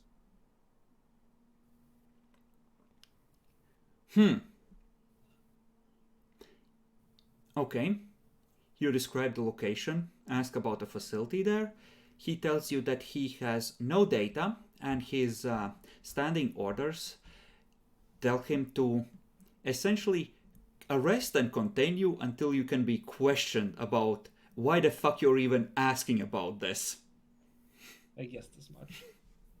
That's 2 questions. Mm-hmm. We should ask about the language and as much information as he can. True, we could do that. Yeah, and because 1 page is nice, but we can need more. Mm-hmm. Okay, you ask him about the language. He is gonna inform you that the language is derived from the Greater Slavic Union on Earth before, the first major nuclear exchange on that planet and the massive push out into space, as there wasn't enough food to feed people and they started leaving for the colonies. And that So it's space Russian. eventually the spirit of these people conquered, and ever since the times of troubles, they have stood standoffish from Earth. And as far as his programming informs them, the Terrans clung to the decadence of the old ways, and there's certain note of, hey, you're a decadent people, fuck you. Even though he recognizes that, hey, things change, even if all the galaxies now ruled from Terra, it's not the same Terra, and it's, Yeah. On that note, yeah. They're actually very capitalist, as from the hints you get. Interesting. But it's kind of like they hung to that pioneering spirit, whereas Earth, it was a paradise, then it burned, and then they rebuilt paradise from what little you're getting, and they kind of, life of luxury. I have. So they're pragmatic Russian capitalists. I see. I have a possible question. I think Axalia would be going on this one, or maybe even Kaibus, I don't know. But essentially, if we were to give it, a sort of a map of the galaxy, show where we kind of, are currently, and maybe pinpoint the 4 planets we know, would we be able to see maybe what the robot knows about them specifically? What was there, essentially? The 4 planets specifically? Because we don't know yet from the navigation computer exactly where to prime in yet, so we have to go on that. Okay. Yeah, you point out those 4 planets, and he's going to inform you that they are currently, or at least according to the last data it has, major logistics hubs, and some of the bigger, essentially warp conduits that survive in the ongoing, rebellion and civil war. What was the Civil War about? Asking the big questions.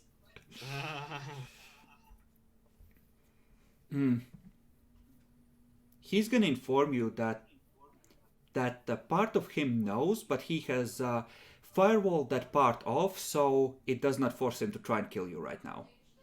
Fair enough. I have a. That's 5 so question. far. You have 9 left. Around the 4, the planets that there are, right?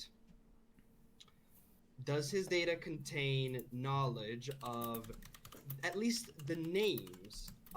If the names or of other planets that were nearby that were very important in terms of manufacturing or population or the like, because those 4 are logistic hubs. What about something like an actual big ass hive world or a forge world? Yeah, he's gonna give you several names, including 2 that, as far as he was aware, were already destroyed. The major worlds of this civilization are recorded in Imperial records as well as potentially having been major human civilizations. One of them still clings to a hint of an atmosphere, the others are bombed out dead rocks. So, presumably the bad guys won in that fight. I'm going to ask him, what does he know about the place we're going to next? What information does he have about that place? It's one of the planets, I think. Yeah, that's literally one of the. He, if you want, he can give you a list of defenses as far as he's aware of them in like general terms. His programming allows him a certain amount of flexibility on revealing information. 15,000 years later. Yeah. But if you want to spend a question on that, I think you've had 7 so far. So this would be the 8th. And we have how much? 14. So we're getting we're halfway there. Yeah. All right. Do you want to spend a question on what's there? Presumably his information is out of date. Oh, of course it is, but it would be good to have an idea on what we're going to. It's probably not too out of date, seeing as how it's been stuck in a fucking... It might have gotten bombed to hell and back already. There's something technological still live there, though, presumably. Yes, there's likely. So, but that's why it would be good to have an idea on how many defenses there were, and if so, that would give us an idea on how important the place was, other than being major logistics hub. Okay. So, what is there or defenses specifically? What is there? Okay. Okay, he's going to inform you that there is a warp communications relay station there, as well as a warp gate maintaining a permanent warp rift to allow ships to instantly pass into the warp without having to climb to the edges of the system and the Mandeville points. Okay! That probably explains the warp storm, doesn't it? Yes, it explains the warp storm. Machinery not entirely off. Emergency shutdown not working, send help! I have a question, but first I need something out of character answered, because I know we found this out before when we were discussing. Svarog, we kind of found out. Was that supposed to be from, the things that they created and stuff? Were those from ships that created, on-ship manufactorums, or were they Forge Worlds? Both. Because I remember one of those being found out. Both. It was a new tradition as far as the robot was aware, but a lot of the stuff that has been recovered from, archaeotech in this area of space has stamps like that, so presumably it became widespread at some point. And it's There's a possible legend legend thing that might be going on. Since there's been, Svarog essentially seems to be a new thing. What do you think about asking him a question of maybe something that came before, like something that was there a greater thing that happened before that might have led to this, essentially? Like, was there a big thing, big manufacturing family or something? I don't fucking know. No. Or a big-ass factory. No.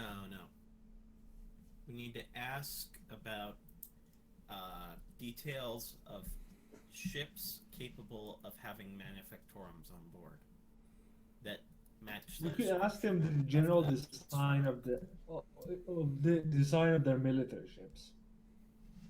It's not a military ship; it's a manufacturing ship of some sort. It would be a military ship. In Warhammer 40k, every ship is a military ship to some extent. During the Baltic Rebellion, there were no civilians. This is fair.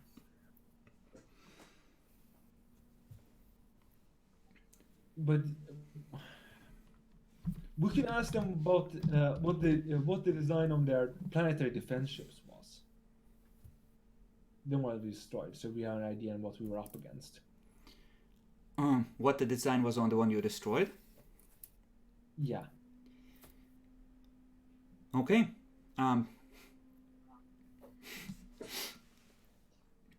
Sure, if you want to ask that.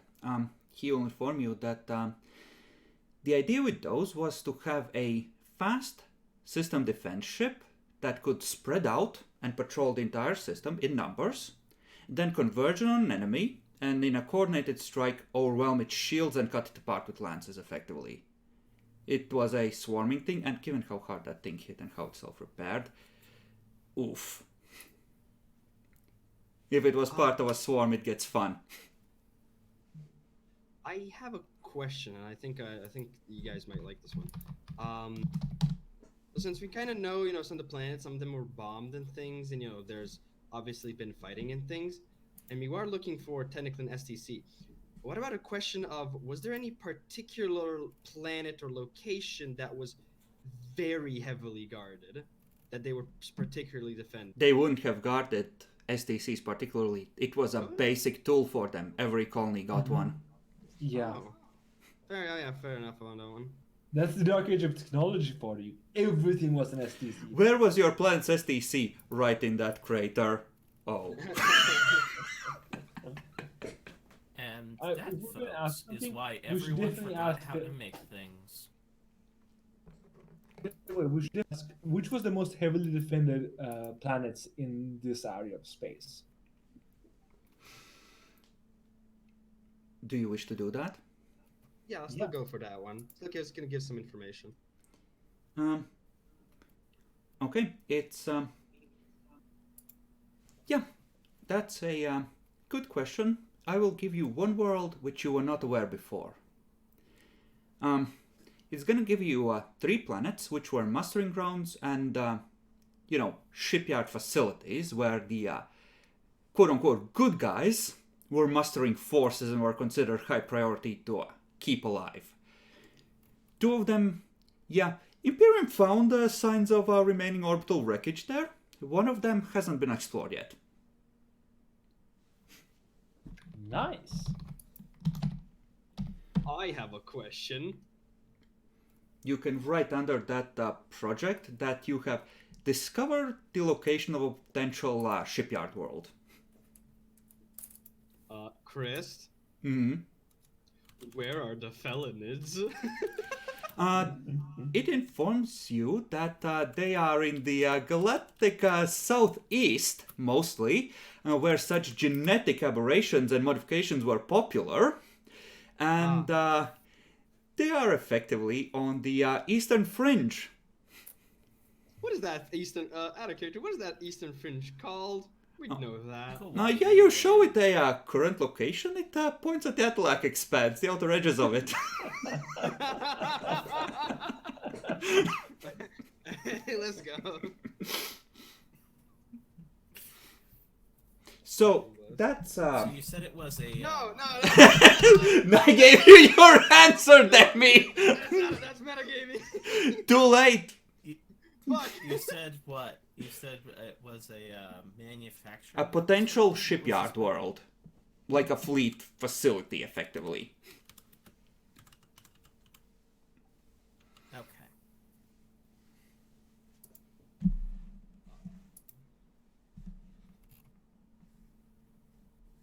What's that other good? Would anyone else like to waste a question on something idiotic?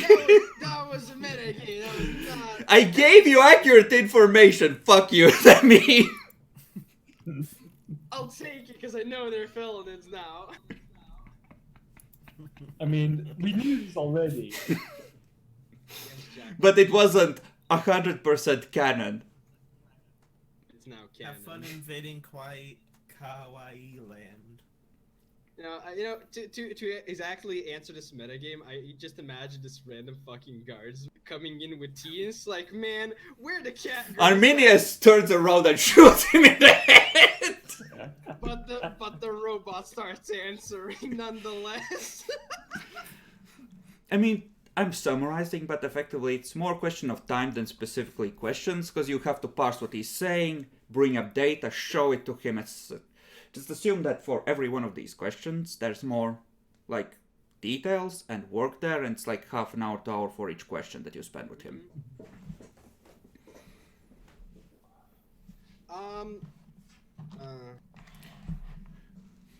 I don't know. What do you think of? Well, no, we kind of also have a tech use. Working through this? This is more of an out of character question. Do we find anything that could be resembling a weak spot in these men of iron? Like, if you know how like things have fusion cores like weak spots, but like what these things I have? think what you're trying to ask is, does it have an off button that's easily accessible? Currently, yes, because you have pulled the armor plates away.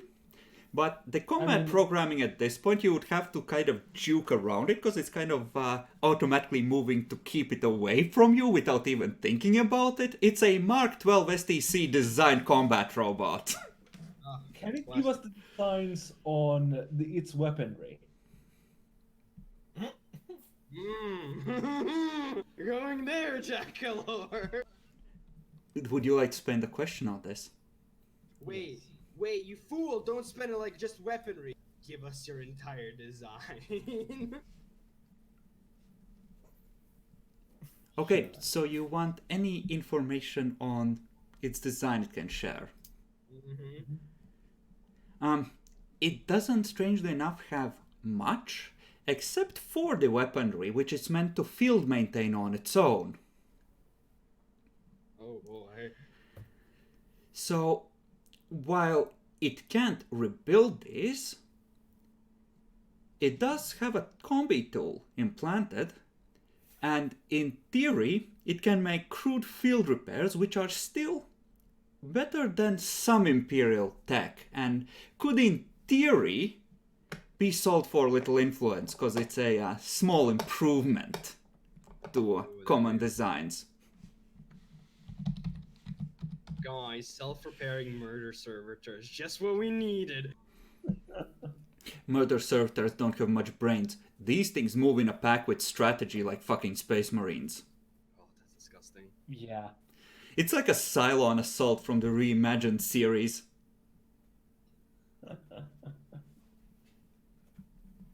Two more questions. You're back. Two more fucking questions. Fucking what? So effectively, this will allow you to. I'm gonna say that it would. These instructions would allow you to improve any plasma guns you come across from common to good quality. Holy shit, that's a. Jackalor wasn't here. Don't tell Jackalor. Yeah, I'll let you do that. Like, yeah, effectively you could. It gives you like a diagram for printing new plasma coils relatively easily. That you can use to improve the ones in existing guns. Yeah, Nice. That is worth a lot. Ah, shit, I'll be right back. That's like Come on, don't My hang me. smaller questions. that's effectively like if you're, putting out good plasma guns. That's like a 10-15% reduction in cost, which is huge. Yeah. How did you get this? Oh, just found it. Fuck, questions. Two more questions. I feel like I'm missing one thing, but I don't know what I'm missing. You don't know the right questions to ask. You don't know enough about the civilization yet.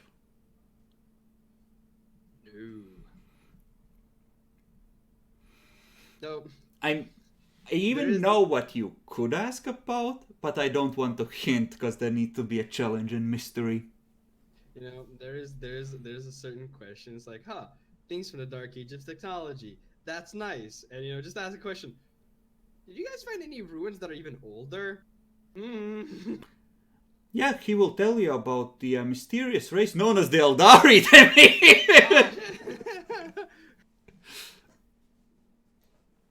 Fuck, come on.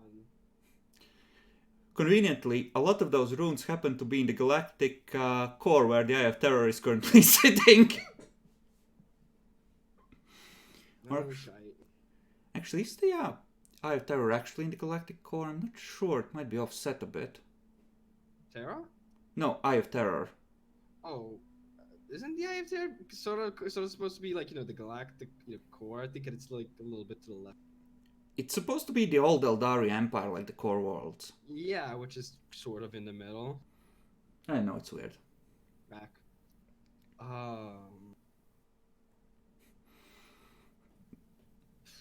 There are some right questions. He would know.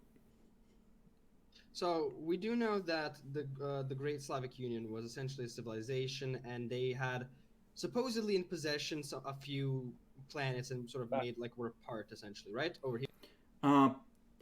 There were 5 major worlds.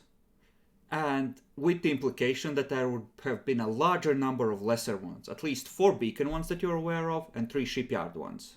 2 that you know are wrecked and explored.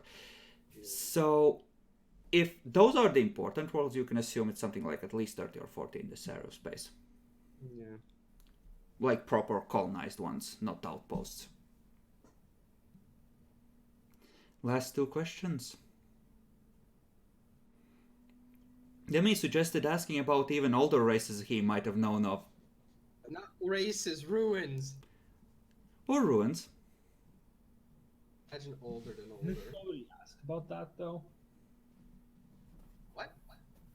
Oh, we could ask what craft world what craft worlds were present in this area Alright, I'm and had back. influence here. Do you wish to ask about craft worlds? Yes. Okay. It will list off about 20 names, which on occasion traded with human colonies, and will even give you a list of which clusters of Eldari civilization they normally travel to and from. You get the feeling that this is before the fall of the Eldari that this started happening. And, well, he also will tell you that other than the 20 he knows, he assumes there's at least as many that don't make a common practice of meeting with human worlds that often. Craft worlds, thriving civilization, tradecraft, not as big as they are today. Who knew? Yeah, who knew space gypsies were so successful?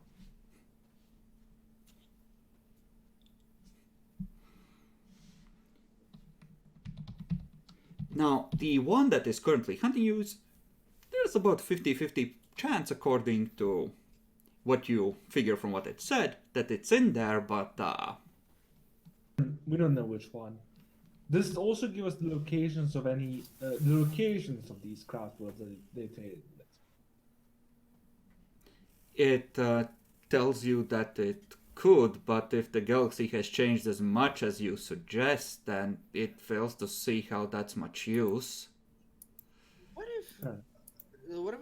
Okay, Jack. What if? Since we kind of like know what crafted, but he doesn't exactly know that that some of these things were up, like just starting to rise and things. What if we show one of the archaeotechs that we found that has Svarog, and see if there's anything that we can connect to that? Would you like to plug it into the navigational computer? No! No, not that. I meant like show it. I don't know. I think we got a shotgun or something. What do you guys think? Nah, not worth it, honestly. If anything How about can, that fully this... automatic plasma rifle? If anything can, this can probably fool up any recorded firmware, stuff. From, Well, fair enough. I guess we might as well try it. Is everyone agreed to plug it into a Sure. thing? Okay, which piece of treasure would you like to sacrifice, use for this? The fully automatic plasma rifle. Do we have something? We'll there? have. There is the potent plus swirling energy rifle, which was the fully automatic plasma gun. It'll have to do. No. What do you mean, no? Okay, you're plugging it into the bridge. What? There it is. We have the Carapace chest plate on there, unless somebody's wearing that. You generally need something that has cogitators it can use. Mm-hmm. And while there might be hidden cogitators in virtually anything Dark Age, some things are more likely than others. Well, we have the combi tool that we're using right now. Would you like to use that? Yeah, let's actually do that. We don't need it as much. Okay. If it's unanimous. Sure. Fine. We'll use the combi tool. Okay. So, it plugs into that. And, okay. It is gonna give you a timestamp. And that's what makes these things really interesting. Because Swarog is apparently dated just about 1,000 years before the start of the Great Crusade, well into the Age of Strife, when most advanced civilizations were ashes. So it was one of the few survivors. Nomads. Space nomads. As Space Russian that's bad. gypsies. there is a reference to a world that was part of the original settlement, as far as it says. Essentially, Swarog out of so-and-so. But the world was a relatively minor one at the time of the conflict. What happened to it afterwards? Do we know of? Uh, Well, the Imperium knows of, anyway. you look at the map. It's right in the middle of the Screaming Vortex. There's nothing there. Damn. Okay, then. Oh, we now know why there's a screaming vortex there.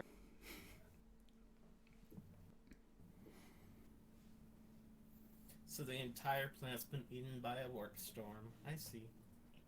Oh my god, is Svarog in there? Because if Svarog's in there... That Tarog would be is tragic. in there.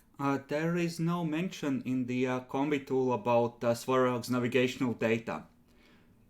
When you tell it to give the combi tool back, you just see it reach out with it and pull it back. I'm sorry, Dave, I can't do that.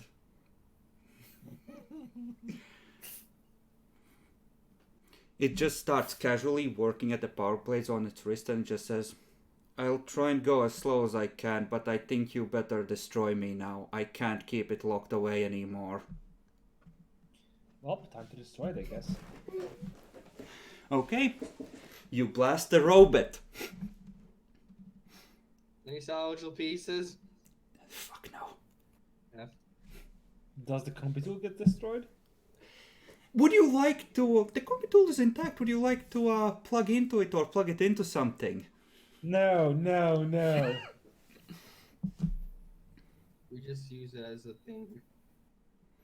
Can What's- we reformat the hard drive on it? Probably not well enough. It invaded the firmware. It will never.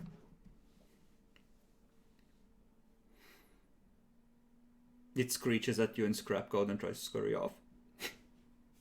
Wait, that's illegal. That was that. Next project. Now it's computer time. So that was an info dump and a half. Yes. So, learned new things, did we? Having fun? Yeah, I'm just gonna tell them the Axiom Tabletops games. Felon, it's confirmed. So, to reiterate, somehow, one of their planets was still capable of launching an interstellar warp-capable ship into the warp during the late Age of Strife. And where it used to be, there's now a big-ass warp storm. Is it like this warp storm or this one? The northern one. Okay, the one covered by the makes goddamn sense, it's legend. near Pussum Secunda. And like to the north of that storm was another navigational place, and the one that you might be going to is like here, so they're roughly surrounding that area of space as well. Okay. So it seems like their hegemony was around here. Yeah. more or less. Cool. Calixis and Coronas was their hunting grounds once upon a time. Now in the ancient past. The long lost space Russians and their secret plot. Well, I guess we go on to the next project. Okay. The next project, the navigational computer. Mm-hmm. So, Jackalor, give me an archaeotech roll as you try to understand the class Destroy All Humans.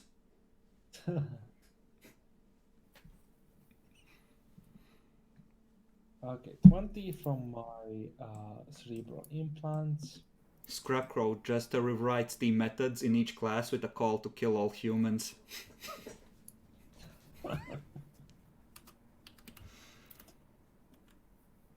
Yeah, just a thing.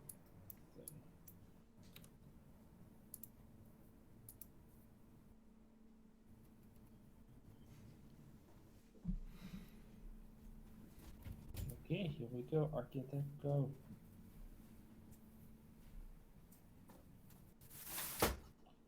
Omniscient. From the weakness of the mind, Omniscient save us. Maybe slash.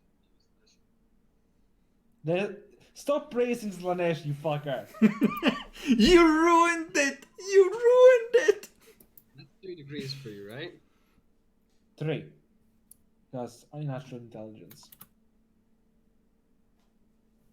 Okay. Wait. 3? Wait, no. 1. Yeah, there's a 1 difference. 2 from 63. Yeah. Yeah. Okay, by the way, those 5 successes that didn't go to questions went on it not infecting the ship with its cooties.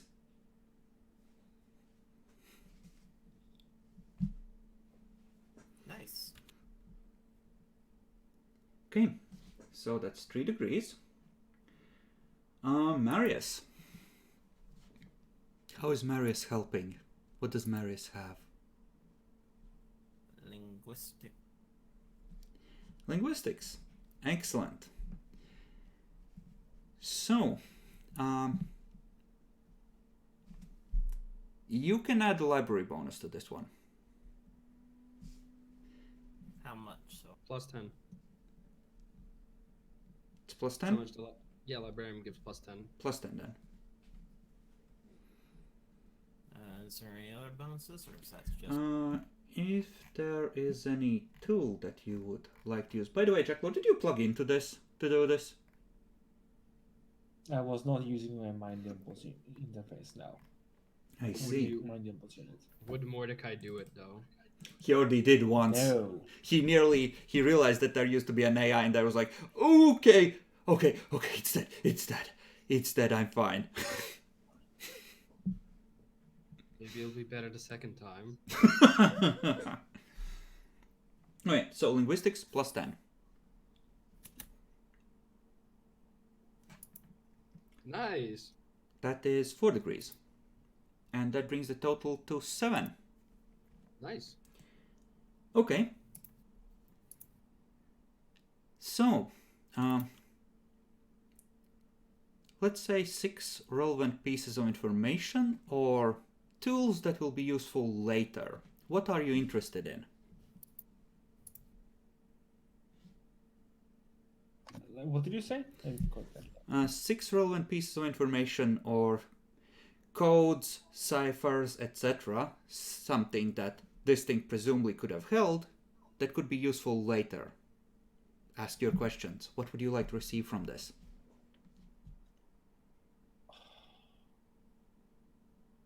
Does it have a navigational route to the place we're going to next?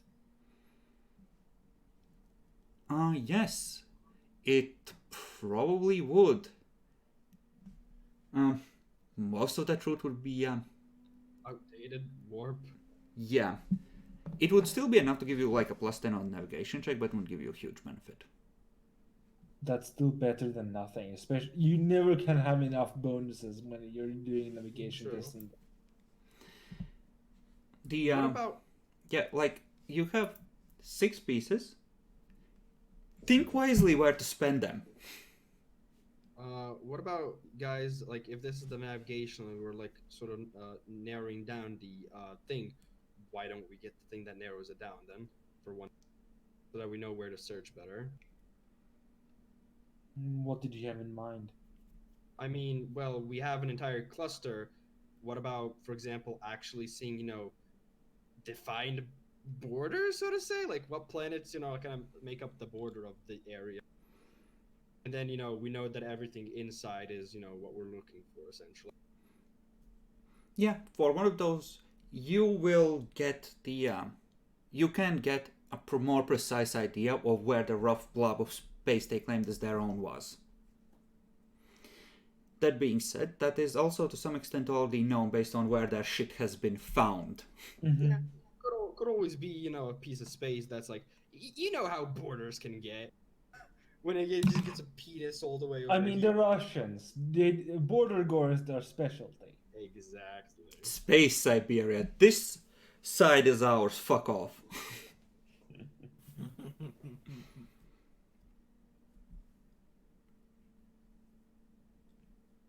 We kind of found out from the robot already where like important places are.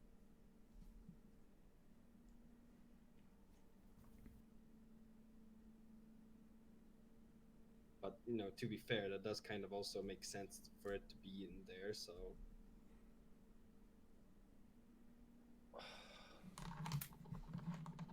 does it have any survey data of the planet that we found earlier? Survey data.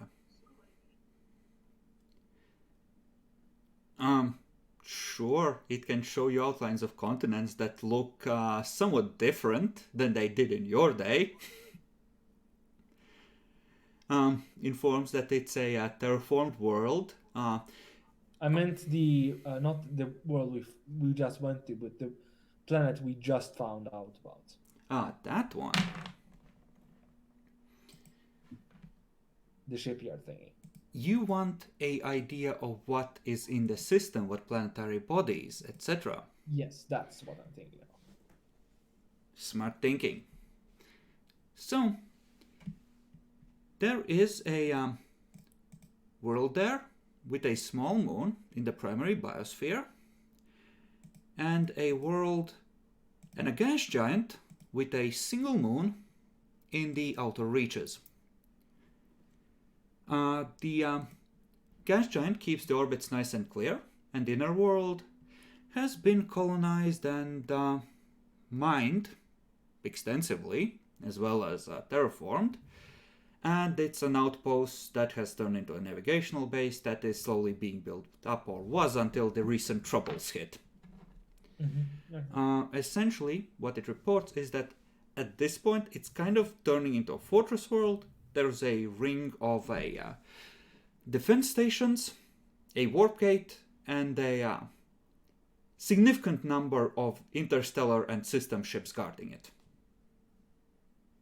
Are there anything, just like natural space things in it, like a lot of like fucking rings of stone, asteroid rings, No, nebulae? said that it's quite empty on that. Actually, yeah, no, you're right. I forgot one thing. There would have been another planet in the inner reaches which was starting to be mined. Okay. So 3 planets, gas giant, and 2 rocky bodies in the inner system, one of which was terraformed and heavily defended. I'm just glad there's not nebulae or big dust cloud that just fuck us up. Could have, it's been in a warp storm. Something could have been yeeted and created one. That's true. So that's all information on the system we got from the Man of Iron, the shipyard. On the Or beacon is one that you're trying to go to. Yeah, that's one. What about the shipyard one? Should we ask for that? I don't have it Might generated. as I well. can't list you the planetary bodies yet. No, we haven't generated it yet. Perfect. Let him make it up on the spot. He'll make something inferior to make it easier for us. The players have decided, Chris.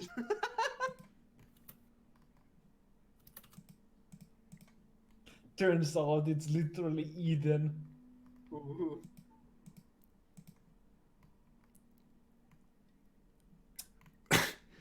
Okay, this is absolutely disgusting, but this will actually do on first generation, no less.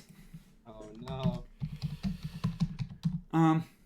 So there are 5 planets, most of which are being mined for adamantium and other materials necessary for ship construction. And the 6th is a gas giant with 3 moons in the outer system. That one, those aren't being mined, they're too small, they're not useful. And there is a planet which has been adapted to be a little less hostile to humans, but still has a very lively ecosystem. So jungle. Oh, I see. This is where the chaos animals come. Gonna need to make. Actually, we'll let Jackalor make the rolls. Actually, no, 1 each, because there's exactly 3. Jackalor make the first one. 1d100. 1d100s. This is to determine something. Oh, I want to roll a 69 or 34, either or.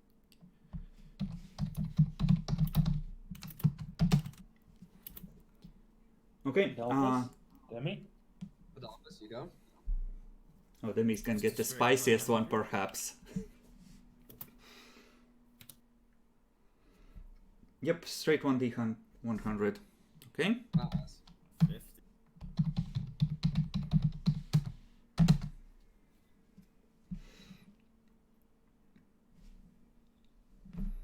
Guys, after this session, yeah, I'll be the one who thirsts. Praise. 86. This is why you don't praise chaos gods, you fucking. Oh, that is. Jackalor and Debbie just fuck you if you go there. What's there? We didn't know. You don't actually. It wasn't there when this navigational data was compiled. It's been Ah. 14,000 Ah. years. Slanish, please. Demi, stop being a fucking heretic. The best I can do next is Zinch Jackalor. So that's 2 pieces of information. You were saying, Chris? That's 2 pieces of information. You do have a 3rd beacon world, presumably in the Severian Dominate, that is accessible.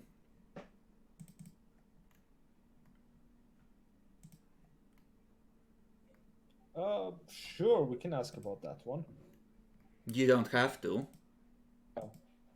We don't have to. Yes? No? I Yeah, we think might we as should. well. We might as well. Might as well, yeah. Okay. Let's just make sure I have this right.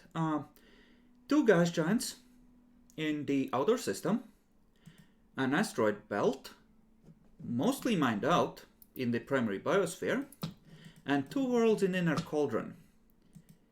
One of which holds the actual, base.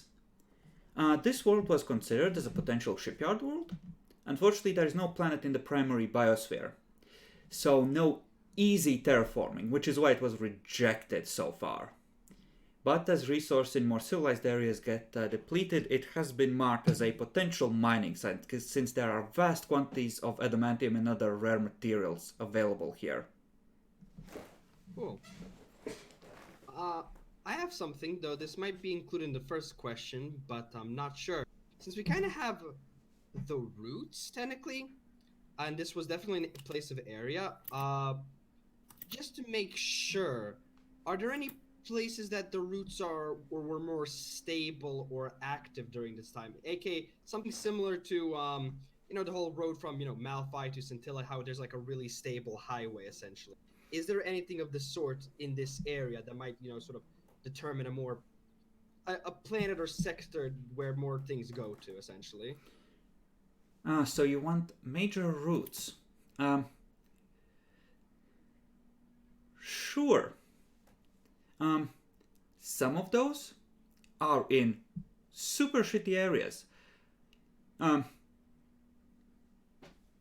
Couple you actually know of, because there was a minor route between Scintilla and Malphi, which were considered outposts at the time. Where the fuck is this now? They had tentaclets spreading all over this area of space, both in Coronis and Calixus. Oh, God bless. So how does it connect to this area then? Like, what's the highway? Where was it going exactly? What planet was the main thing that went to? Through the 6-dimensional. I'm gonna make an executive decision and say that one of the main routes was along this line between Port Wonder and Footfall, and the numerous little trapezoid planetoids in between there, which is maybe why, despite being between two warp storms, that area is still traversable. Oh. Okay. And like, I struggle to... You have a lot of general information, and it might give you a plus 10 on traveling to some worlds, but there's nothing super spicy. A lot of, like, these two warp storms, a lot of their main worlds were in this general area. Yeah. And then spreading out, like, Scintilla was, like, on the order of furthest listening post from the homeworld kind of thing, you know? God bless. Like, we would like to colonize it. It's ours. We will fucking colonize it. But we're fine where we are. We'll get off our asses in maybe 2,000 years when we run out of space. When you run to space! You know, I mean, we could take that. But we're masters of all we see. Maybe tomorrow. I mean, there are so many other important things to get a hold of. You know, we really don't have the time for everything right now. Other than that, I'm gonna say it would probably be to the southeast, galactic space-wise, corewards, namely. There would have been major routes to other places, like leading from here to Scintilla, and Scintilla might have been like a stopover point for trade ships. And yeah, from this direction there was robots coming and infecting worlds. Yeah. Luckily, you know, Scintilla, Malphi, not a lot of robotization, new worlds, barely even touched. Deeper in, well, eventually they threw up firewalls, but then there was other robotic ships wandering through, and it got nasty. Hence why they were retreating back towards these areas with the two big warp storms, where civilians were told that, hey, come to the beacons, it's safe here, you can run away to here, behind the warships. Blast.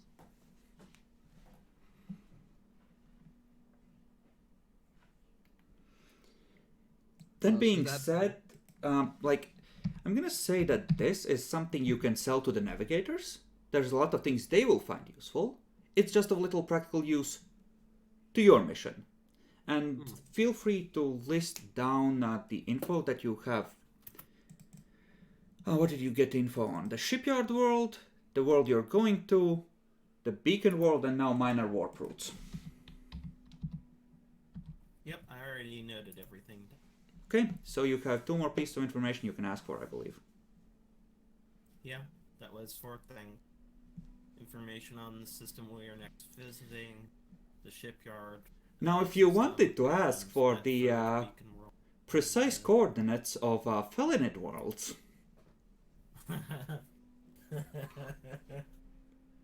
Another guard comes in, just asks the AI answer before you could react. The AI is dead. They are doing the beautiful mind thing. They have a vast hall which they have taken over, like from the troops, and it's all covered with data printouts.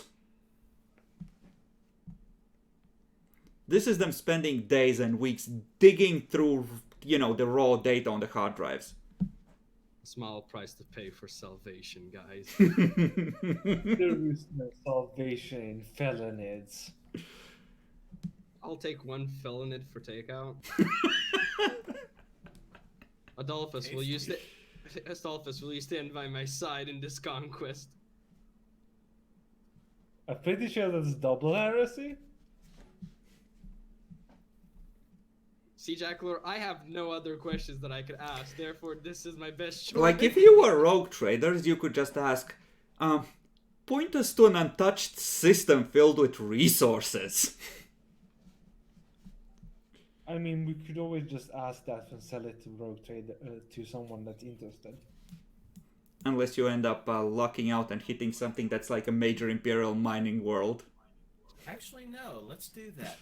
Let's do exactly that. We'll get information on that, and we can use it to bribe the motherfucker we just fucked over for getting the rope. You don't need to bribe him.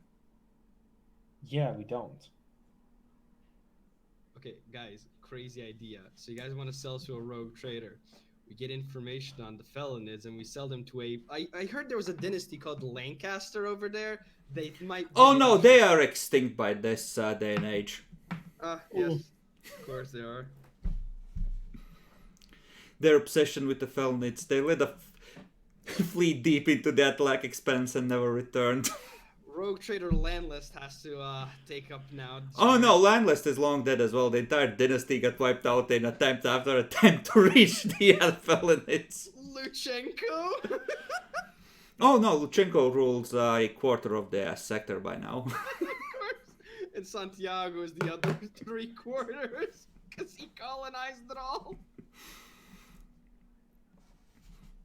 Anyway, after you stop wanking, let's just ask for the most resource-rich, untouched systems in the area.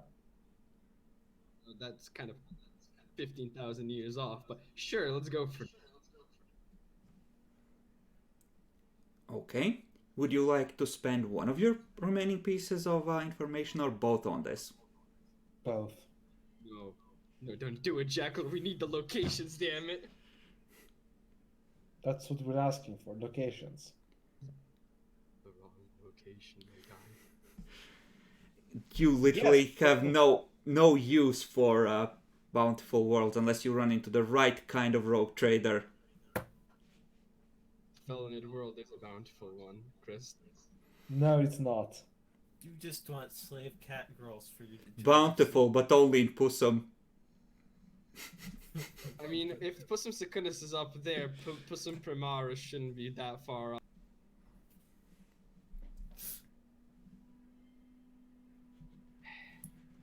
Jackroll, I will come to haunt you back when I'm rogue trader, but sure, take the 2, you bastard. Is everyone okay with this? Then we already agreed. Son I'm of a fine bitch. with the memeing. It's wasted, but I'm fine with the memeing. Okay.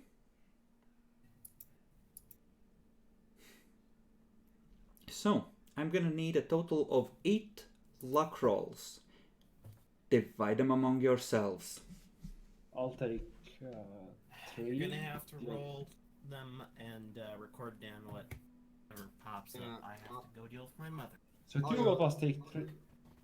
Yeah, So you Uh, take 3 and I take 4? Adolphus is doing a thing, so roll 3 for now each, and if he gets... Jackal, you go first. You suck, you suck. You, praise be Slanesh. Let me show you, Jackler, how to find a pleasure world. Pleasure world, all pleasure world.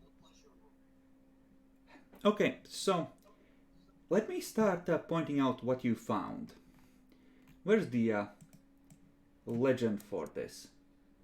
Okay, bright blue.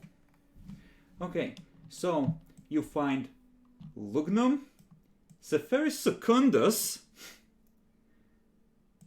Sophon Prime, all known Imperial mining worlds in this day and age. And this one as well. Okay. And then you have... Yeah, you find one world over on the... Sorry about that. On the Coronis Expanse side. That's, you know, again being mined. And one that isn't on Imperial charts as currently being exploited. Oh. Well, we got one. You have 2 more rolls. Let's see if this is good enough to I'll count. make them. Praise be Slanesh, Adolphus. Maybe Those pla- or maybe expand. we need pleasure worlds. Oh, these aren't pleasure We worlds. got- These are resource-rich worlds. Oh no. Yeah, I mean, we need worlds that are nice. Yeah. Praise be Slanesh. Oh, Praise be Oh. Slanesh. I don't praise Slanesh. I praise the Emperor, you heretic. Free. the Emperor has blessed us this day.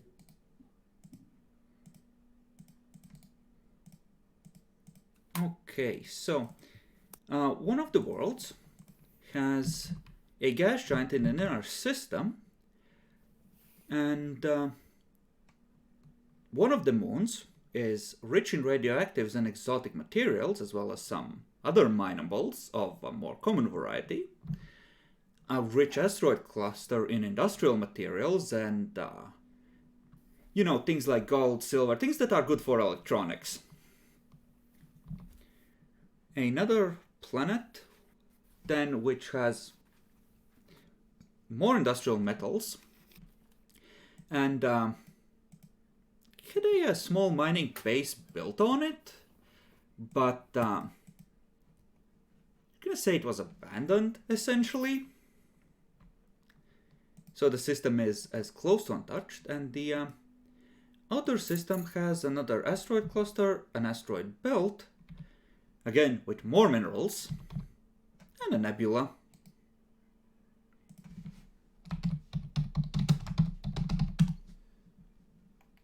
Then the next one has a, let's see. Oh, that's gonna be spicy. So, it has a planet with a moon in the inner cauldron, a planet with a moon in the primary biosphere. No life, lots of minerals. And has, I think these are 2 gas giants. One with 7 moons, one with 2. With more minerals on several of the moons. And I believe, well, I mean, you should be happy about this. If Jason ever becomes a rogue trader, he might just inherit some survey data. Yup. And, well,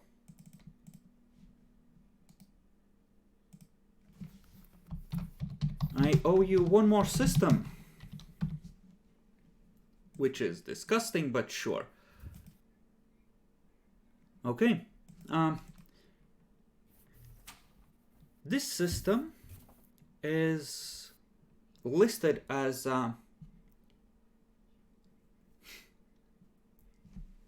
warp anomaly with negative pressure detected. What? It's a null space? Then we have, let's see. Yeah, there's definitely more minerals here. Large planet with 3 moons in the inner cauldron. 2 planets with gravitational anomalies in the primary biosphere. More gravitational anomalies. And I think those are 3 gas giants with something like 17 moons between all of them. Holy shit.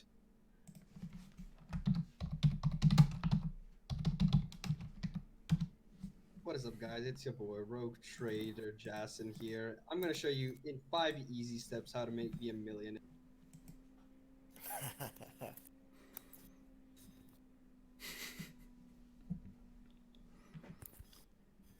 So I don't see why that was necessary, but you have the locations of 3 mining worlds, and I will make sure to save this in my Ruins of the Past generator workspace. We have one more project to go through. Yeah, So, Jason, I'm reading. Yeah, I was gonna go with bureaucracy. are you wearing is that it- tinfoil helmet though? Is it noticeable? Isn't it not noticeable like as fuck? Maybe, but it's still gonna give you a plus 10 overall. Sure. Because I was gonna go try and do bureaucracy. Mm-hmm. 'Cause that would be the highest for me, honestly. Okay, to bureaucracy then. Yeah. So the implants give me basically plus 30. Scribe time, calculus, logic, background, cerebral implant. And A on that cerebral question, implant plus 20. excuse me. Cerebral implants good quality give plus 20 base. I didn't choose good because it would have lowered my fellowship. Oh, you didn't choose the cerebral implants. You chose the Background. vascular cerebral tissue. Sure, either or. I do have a question though, because this is technically going bureaucracy, writing a lot of things, and you're going through. Would the best quality data slate help in any sense? Ooh, I have a I slightly do have expanded expensive memory data on slate. that. Not really, because you have all of your records back on the ship anyway, and you're going back and forth. It's a personal convenience, but it doesn't really aid you that much. Okay, so just plus 40 then total. Just plus 40.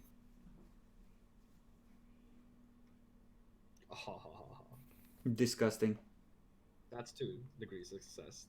I don't have an unnatural intelligence. That was a pretty shit roll. Yep, as we do. Would you like to reroll that? What do you think, guys? I'm fine with it if you really want. It's, Yeah, I It's mean, an important task. we do have Arminius' fate points. Sure, I'll fucking do it, and hopefully I don't fucking fail this time. I swear to fucking. 69 extra degree. Take it down, Jack Lore. I did. Hey, let's go a lot better. Nice. So that's 4 degrees. Uh, 5. Yeah, 4 degrees. you don't have a natural intelligence? Nope. No, I don't know. Okay. So it's only 4 degrees. Okay. Mm-hmm. What does Marius have to help with? Marius was going to roll scrutiny. Okay. As far as his bonuses for that, does the aspects of good quality help? Oh, you sweet summer child. No, it does not. I know. This is more of a logic thing. Mm-hmm. Or detecting, flaws Whether in or not you're reports. saying too much. Yeah. Adding. Yeah, I'll just roll it flat. Bless. That's a degree. Would you like to Okay. reroll that? No. Okay, and now for No. me to completely fuck you with Elka's Deceive.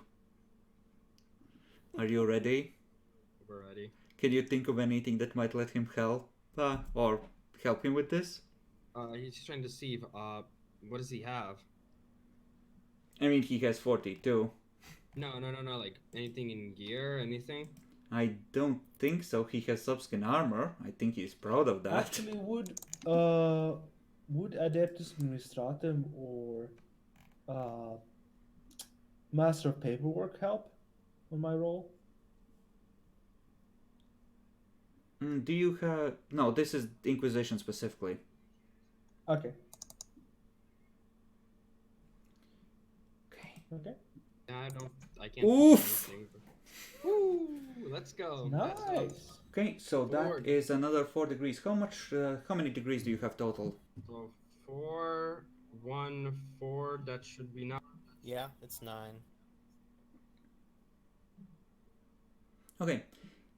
Do you have any fate points left on Arminius? We do. Should be We 3. do. If you spend one for an extra degree of success, I will give you a story relevant piece of information as part of this. Yes, let's do that. Okay, then add a degrees of success to Jekyll or Scrutiny, let's say. Okay. And in talking to other Inquisitors and their acolytes, you realize that the Inquisition is deeply upset about the return of the Black Star.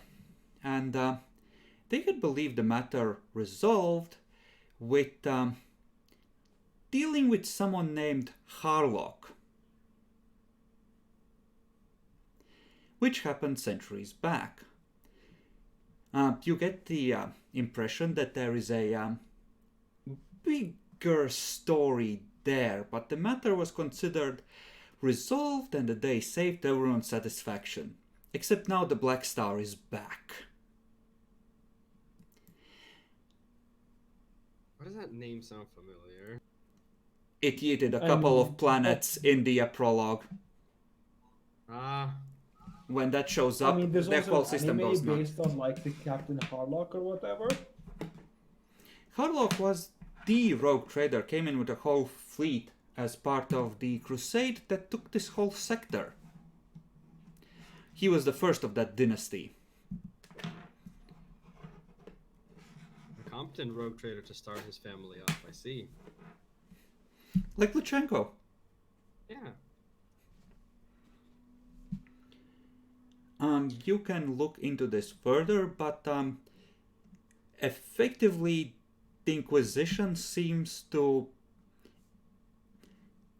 be serious or believe that the Harlock issue is an issue again, enough to invest resources into reopening all the investigations, checking any remaining threads that weren't, buried permanently, and just generally investigate it thoroughly. And what they're asking of you pertains to that mostly, because this seems to be, if not the top priority, then definitely in the top 3 or 5. Oh, so they want us to nuke Orbel Quill again, so there's no chance of there being some meshy cults. No, they don't care, because a lot of the evidence of the old Harlock cases was kept on Orbel Quill until 2 destroyers yeeted into the system and stole pieces of it, including several devices, presumably. And at that point I shut up and don't tell you anymore because they've already said too much, but you get the idea. So the asshole heretics stole it. I see. So yeah, presumably something is up, and it's kind of like, oh crap, this heresy again is essentially the attitude. So they don't know anything about Svarog, do they? They might, or they might suspect, but they're more concerned about the thing that is in rapid succession yeeting worlds. Fair enough. At least at this point, I think Seferus Secundus, we said, had a visit from the Black Star on the second time you rolled that random event. By this point, someone would have gone there and discovered that, oh, that's why this world isn't responding anymore. Okay then, shit. Oh, so Quad Is it entirely blown up? Essentially, when the Black Star shows up, the people go crazy and rip each other apart. So there might be survivors in insane cells somewhere, but not that many. So you said that was which one? Where is it? Seferus Secundus? Yep. I'll just do this. Don't do it on this map. We use the Calixus Star map for this. I think for marking the worlds that got yoked. Oh, yeah, there it is. It's actually even No, mate. So Or it's a was pretty it? big deal that it got yeeted. It was. I think it was either Seferus Secundus or Sophon Prime, either or. But one of them got yoked. And what was the other one? Quadus? Where the fuck is Quadus? I mean, I honestly don't remember. Quadus is right next to Sephiroth. No, I know where it is. I'm reasonably sure that we had two planets that were known of that got hit by the Black Sun. Oh, not Quadus, please. It's a pleasure world. Yeah, you want I your thi- Slaaneshi cult friends to survive. I think we said that was a thing. Okay, so enough time has passed, and I will let Arminius make one roll of logic, Oof. and then I'm gonna need you to. You roll the least for bullshit mining worlds at Alphas. Roll a luck die to see how important the next world to meet the Black Sun is. Okay. 2. That's amazing. Okay. So I'll roll Arminius into logic now. Everyone's okay with that? Yeah, go for it. So it's gonna eat somewhere that's complete Okay. bullshit. So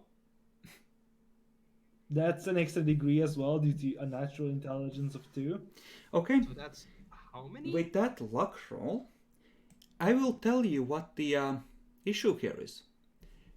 The damn navigational beacon in the warp storm. Every time it managed to shine through the warp storm, the Black Sun appears somewhere. Yeah, Which sure. means that every couple of months or half a year, you have an issue. It might hit uninhabited systems some of that time. But at the same time, that's unfortunate, all the same. Well, So the Black Sun is only showing up when the warp storm's going, or when the When was it when the abates beacons and the shows? beacon shows up.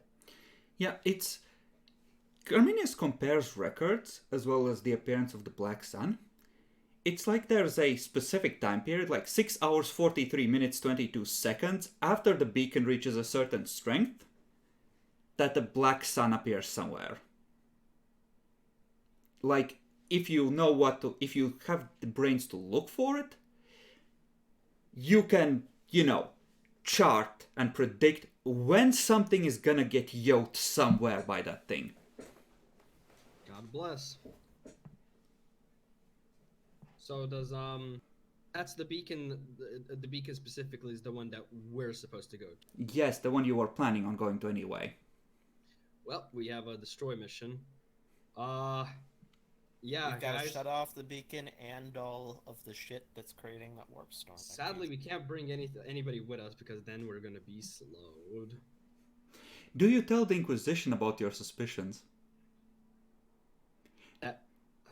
On one note, that might be Subtlety helpful. hit, but more help. Huge subtlety hit, actually. Well, it Let's wasn't about. not. It was more of maybe the Then tell Inquisition will get off our back essentially a little bit.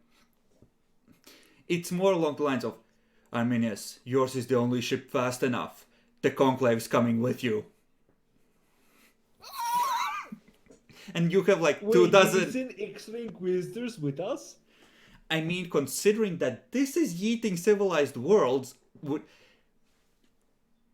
considering how many actual habitable worlds it has hit versus uninhabitable ones, this is bad. It seems to prefer habitable ones, or habited ones. Which means that in 50 years, this sector is devoid of any civilized worlds. I will note one thing though, which might make something do. See, if we tell what's going on and we go do it and we do it successfully because we're super fast and super cool Inquisitor whatnot, and people know about it and we come back successfully, think about the amount of prestige, boy. That's not the point. I mean, that's the benefit of the low subtlety approach. prestige. That is Honestly, because if it would be worth having extra Inquisitors with us. I'm on the side that we go for, not for the extra Inquisitors, but that prestige thing. That'll see Arminius right now, suspicion level, right? That's why we're being questioned.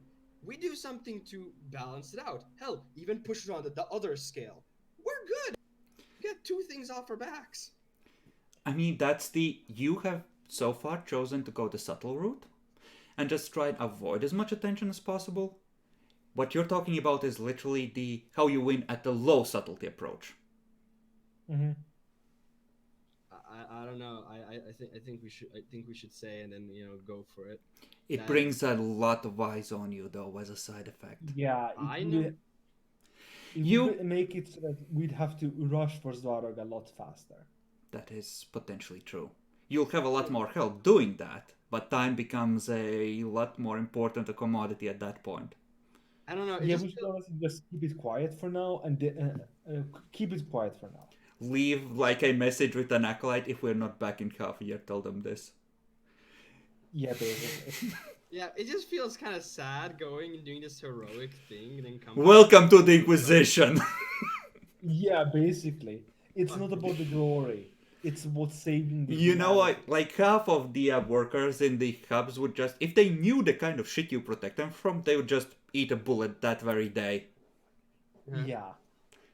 You must protect them. Their ignorance is their shield. Mm-hmm. You can We'll go this along. You can decide over the week. I'm thinking this is a good place to wrap up anyway, especially since Boo isn't here. So we're not going to do our personal projects yet? If you have ones that you would like to do, you can submit some, but we'll do the tail end of the downtime when Boo is here. Because setting up for the next, especially if you're gonna switch tracks on low versus high subtlety, that's an important decision. I'd prefer everyone was involved in that one. Yeah. So I think in that case, let's keep this off then. And just so we can expedite through the other session, I think we should do some of the personal projects that our characters want to do, because then we'll have a lot less to do next session. Mm-hmm. Okay. So yeah, Draco, you're kind of always the starting one. What? You're kind of always the person. Okay, Demi, you clearly have some idea of personal projects because you're specifically asking for them. Tell me yours.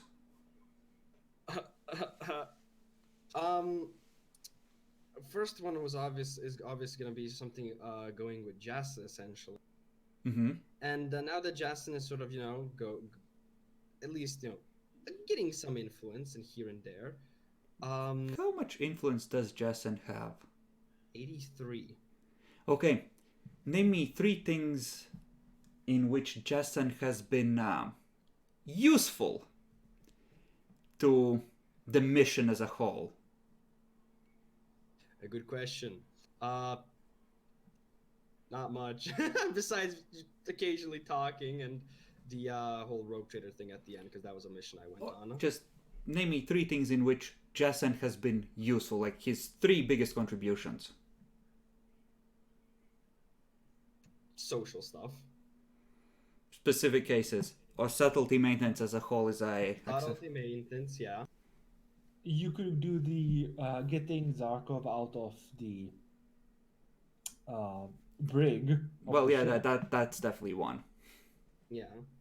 So that, subtlety maintenance. Fuck, I feel like I'm forgetting one thing as well. The first rogue trader. The even bigger fuckboy. Ah, yeah. Mm-hmm. The cruise. Okay. If you want, and if you're willing to promise Arminius that you are gonna follow your duty instead of your greed, as a personal project you can start interrogator training and work towards moving up the ranks in the Inquisition. So I now have a choice. Did I go rogue trader or inquisitor, boys?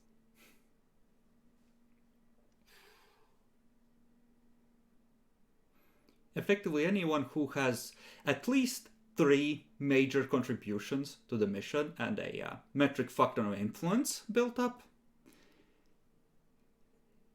can, start training to be a bigger boy in the Inquisition, essentially.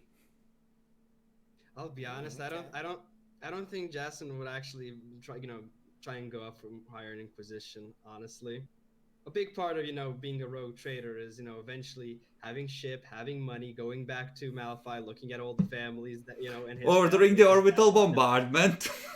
No, just dab on them essentially. I think the orbital bombardment is a good way to dab on people. But yeah, I think Possibly the best. since I do have need the experience from Mandragora thing, I do want to, however, as a project, essentially, start much more communicating with some specific houses, including even the governing house, especially since now I know one of their kids much more. And essentially try and slowly start working up a little bit of that influence base so that I can eventually get the warrant of trade. Okay, so you are working towards warrant of trade and schmoozing. Give me a charm test. Flat or anything adds, because I think have contact networks as a talent as well. Contact networks wouldn't help. You're effectively building up a kind of like it's not a political movement per se, but like you're lobbying effectively. Understandable. So, but if you have something like peer nobility, that would definitely apply. Sadly, no. Only got peer space all cleaning. So, that's just base then. Whew. Yes. Okay, that is a total of 5 degrees. Yeah. Record that in your journal. And what do you guys think is considering his vast influence and that he's from the Inquisition, what should be the progress on him being able to arrange a warrant of trade? Thinking something maybe like 15 or 20 degrees of success. Once he accumulates that, he could get the warrant and he would just need a ship. Which... Yeah, I think 20 sounds good. That's what I was thinking, at least. Nice. It sounds reasonable. Of course, it would be a shit warrant, issued by a sector governor, so not worth quite as much as a proper one from the High Lords, but hey. Mm-hmm. Okay. And before I make the pilgrimage to Terra, just because. I mean, you could try. Alright, so, any other projects you have ready for your characters? I have a slight idea, but go for somebody else for the time being, just so I can... Jackalor? You don't necessarily have to do a project. It's okay not to if your character doesn't have anything they give enough of a fuck about to work on. How would I get to be allowed by Arminius to do transgenic grafting? Do you wish to risk asking him to do that? Is he radical enough yet? There's only one way to find out. He will either say yes and allow you, or he will say yes and trigger the brain bomb when you turn around. He's not radical enough yet. He's only a 7. I'm sorry, Inquisitor, you're only a 7 out of 10.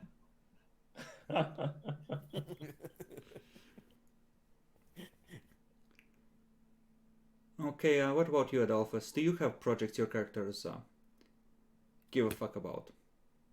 I think Zircon Marius would be trying to move up the ranks to improve his capabilities to help the... Okay, Marius, I think he might be the...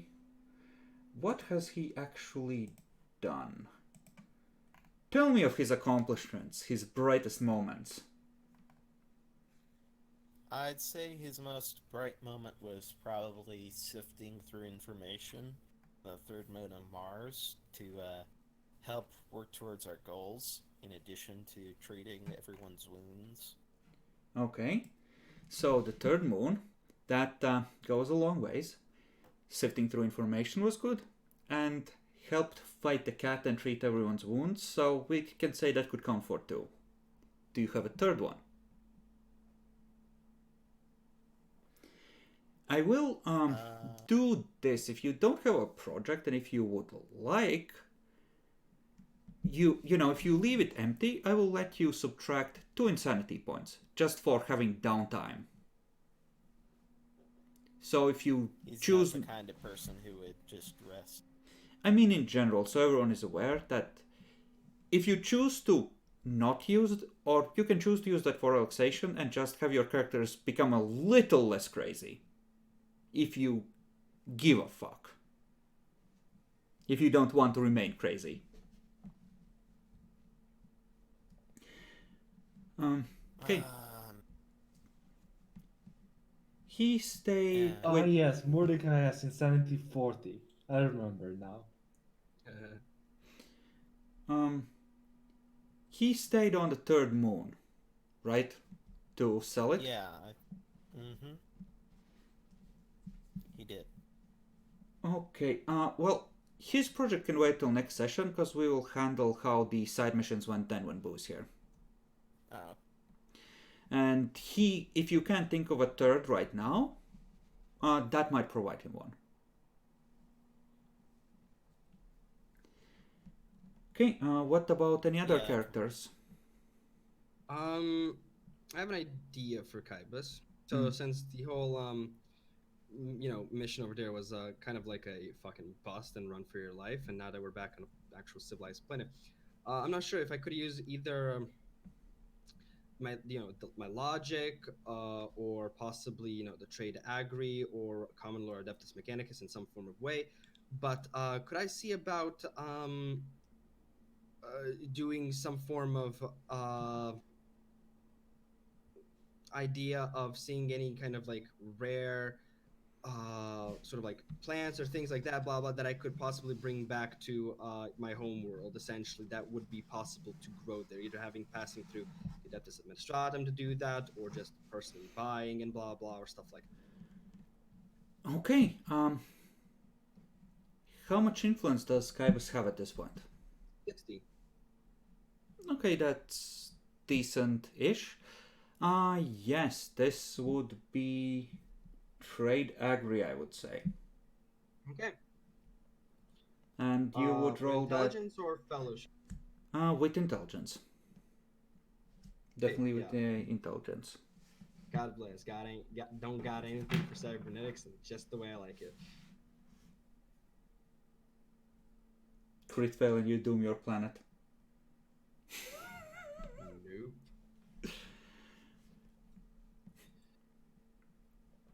Don't want to spend any more on Arminius' fate points unless you guys need that. Mm-hmm. It's literally at the end of the session. Yeah. You keep astropathing back to your homeworld, and it's like, we know about the coffee plant. Just stop. They had a good question. Would Arminius' fate points transfer to the next session, or would it refill for this? We usually refill, especially if there's chance of ship combat. Can I, guys? Yeah, do it. Yeah. Hey, here comes the crit fail.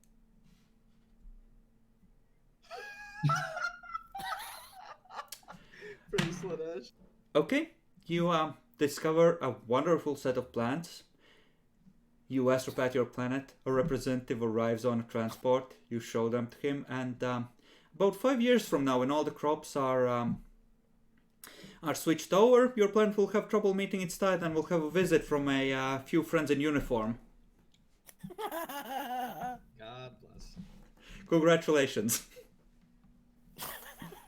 Write it down in your journal that you have doomed your world to imperial revenge. Of course, you think that, these sickly lemons are gonna do great. We're gonna do so much tithing. We're gonna be rich. They're gonna increase our importance, send more machines, more colonists. It's gonna be great. Yup.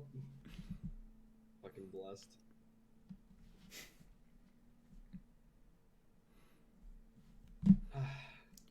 Governor, would you care to explain why the only thing coming out of your planet is rotten lemons?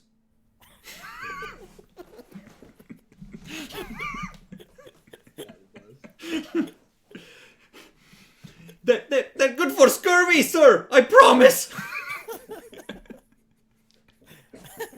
We all have vitamin supplements for that. And they somehow manage to taste better than these things. They just send a Black Templar. You're a heretic, a lemon heretic. Anyway, I do have a thing. I wanted to have Marius do the personal thing in Majigi Which one? for becoming higher up in the Inquisition. Okay. Your Marius. Which one was your Marius? The Adeptus Administratum Seeker. Okay. Ah, yes, the one we haven't met in more detail. Tell us about his accomplishments 3. He was there when selling the. Well, actually, yeah, it would have to be done after the secondary mission is done, because I was going. If I don't find these achievements unquestionably good enough, the council will decide your fate. Yeah, As- but I'd have to do it after the next session. Keep in mind, anyone that gets promoted to interrogator outranks the rest.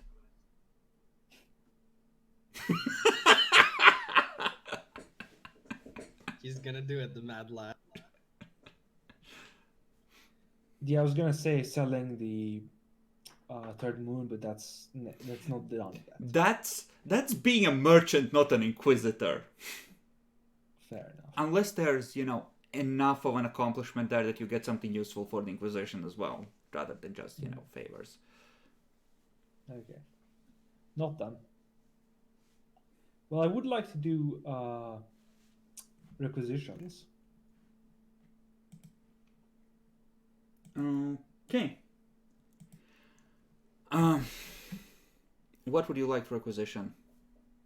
Zarko wants best quality heavy power armor. Kill yourselves! Don't let him do it! Page and book. It is page. You don't even have it ready, you fucking degenerate. I had it just a second. For page 47 of Enemies Beyond. 37, you say. We talked about this before, and you mentioned that I'd have to roll minus 70 base. 30 what? 6, 7? 47. 47, okay. Same page as Icon of the Just.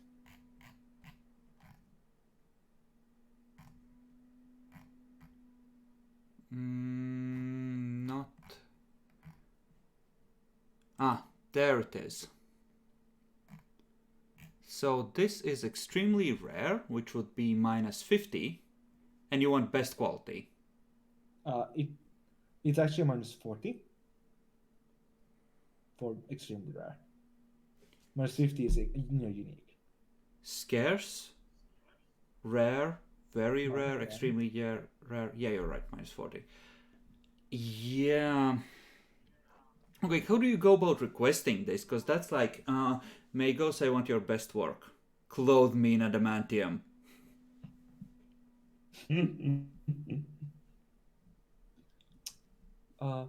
He will point out that he has fought demons, and he wants to. He has fought demons. Well, what he describes as warp entities. He has fought Eldar, and the only thing that can protect against such things is power armor, because Eldar and demons. And as such, it would be for the best if he had some way to protect against them, because he is surprisingly meaty and squishy. So this is Zarkov. Yes.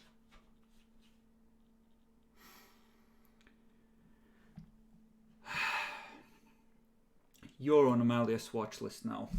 Make your roll. Okay. You said plus 30 for successful mission. So this is at minus 40. Do we get a plus 30 or plus 10 from the scintilla? Okay. Bitch, you're lucky you don't take negatives for asking for this. On anywhere except a major Forge world. As is, it's like, we will put in a special order to the Lathe worlds if you succeed. Yes. Emperor. Protect me. Yes! Okay. I will subtract a singular point of subtlety, because there are major magos that now know who you are and why you requested it, and who you serve, more importantly. And I think for truly ridiculous requests, yeah, I think that's a fair-ish thing to do, as long as we keep it to, you know, minimal changes. But you may add your 9 points of armor. God damn. I'm not even slowed down by it because a good quality and above adds plus 10 to the agility thing. So, Agility cap. you all are just doing your projects, meeting on occasion on Hammer of Light when suddenly on the bridge, clonk, clonk, clonk, clonk. I'm actually not that loud. You're plenty loud, bitch. You're in heavy power armor. Yeah. Arminius says, you actually see Arminius' jaw drop like, dumb cunt. Like that look on his face. That is not something he expected. It's covered in inquisitorial symbols. And he's just like, oh. The prominent mark of the late worlds. And some Forge World or some Magus's personal armorer's mark. I'd like to upgrade it with hexagrammatic words. How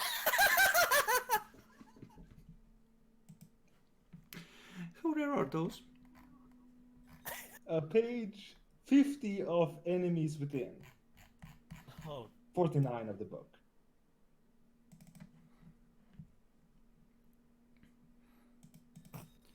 Now, I can't say that I support eating acolytes, but if he was to meet with an unfortunate reactor incident when the next sacrifice happens, I wouldn't hold it against you.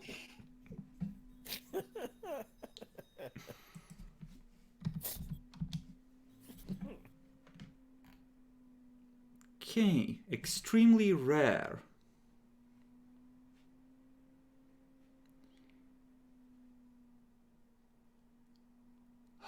oh, beautiful.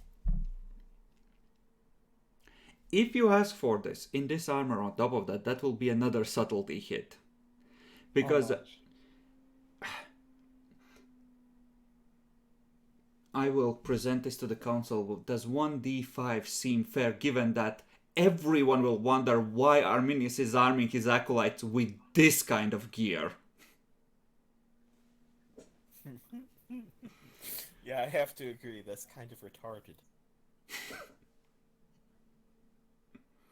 That being said, going into a warp storm, it might not be the worst idea to have this.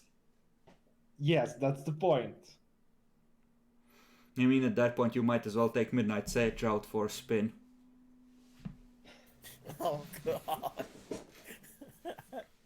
I mean, I do have strength bonus of 9 now. That is enough to wield that weapon. We basically got a Space Marine, guys. Great.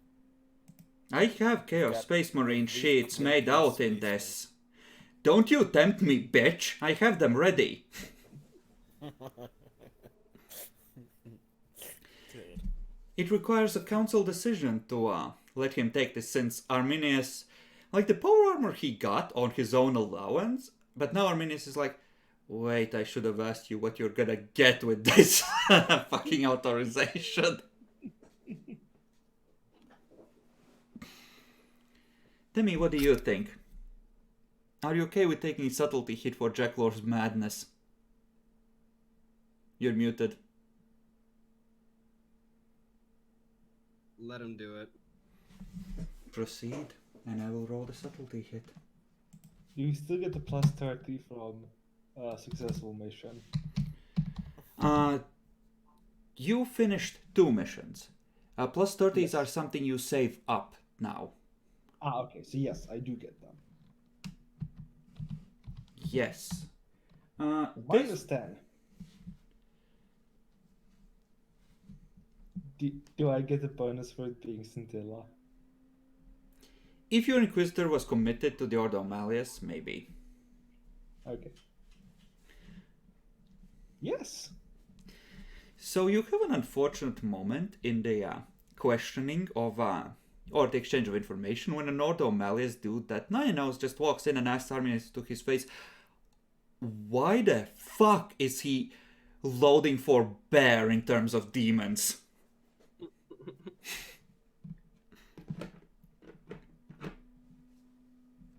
So, yay. You can mitigate this subtlety loss. I will allow you to lower loss from both of these, the 1 point and the 1d5, to a minimum of 1. If you choose to try and deal with that.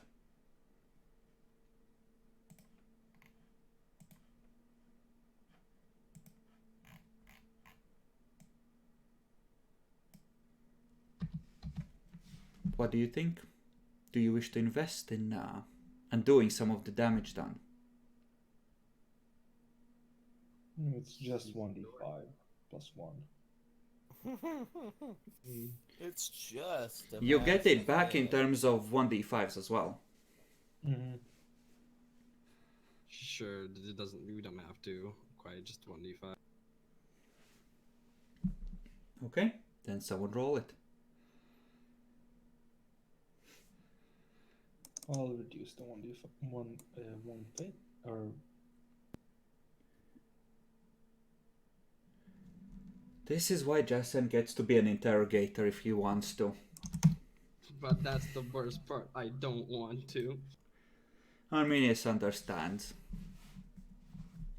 He can respect that. This life isn't for everyone. I'm going to ask, how does size affect movement? Actually, you get faster. Yeah. Because you have a bigger stride, you just clonk, clonk, clonk, clonk, clonk towards the enemy. Yeah. So how much does that increase it? Just by plus 1? If you're wearing it, yeah, if you have one more size, you have one more movement. Or one more Oh base my movement. god, I think his half move is now 7. No, No, half move is 5. And charge is.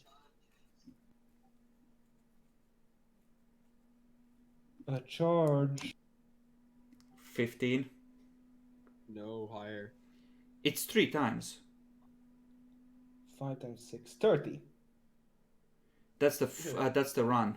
I double it because of my adrenal gland. You fucked up. I need to import the major demon sheets. It's time. So is your run now 120 or something? No, I don't have sprint.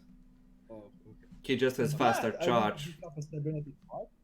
For that, I need to pick up cybernetic heart or replace both my legs with cybernetic, good quality cybernetic legs. Are you literally faster now with charge than run? As fast. Goes to 30. Okay, any more projects or requisitions you want handled today? Can I have cybernetic legs of good quality? Arminius tells you he will personally shoot you. Lose a leg, though. Zarkov did lose a leg. What was the cybernetic required to speak the lingua teca? You need mechanics implants is the By way we I decide to assume go I with can it. add- Oh, so I can By the already way, speak that assume I can within add it. Mechanicus character. You can add your shit, yes, Jackalor. I meant the cybernetic left leg because I lost my leg last time. Yes, you have a normal quality cybernetic left leg. Plus.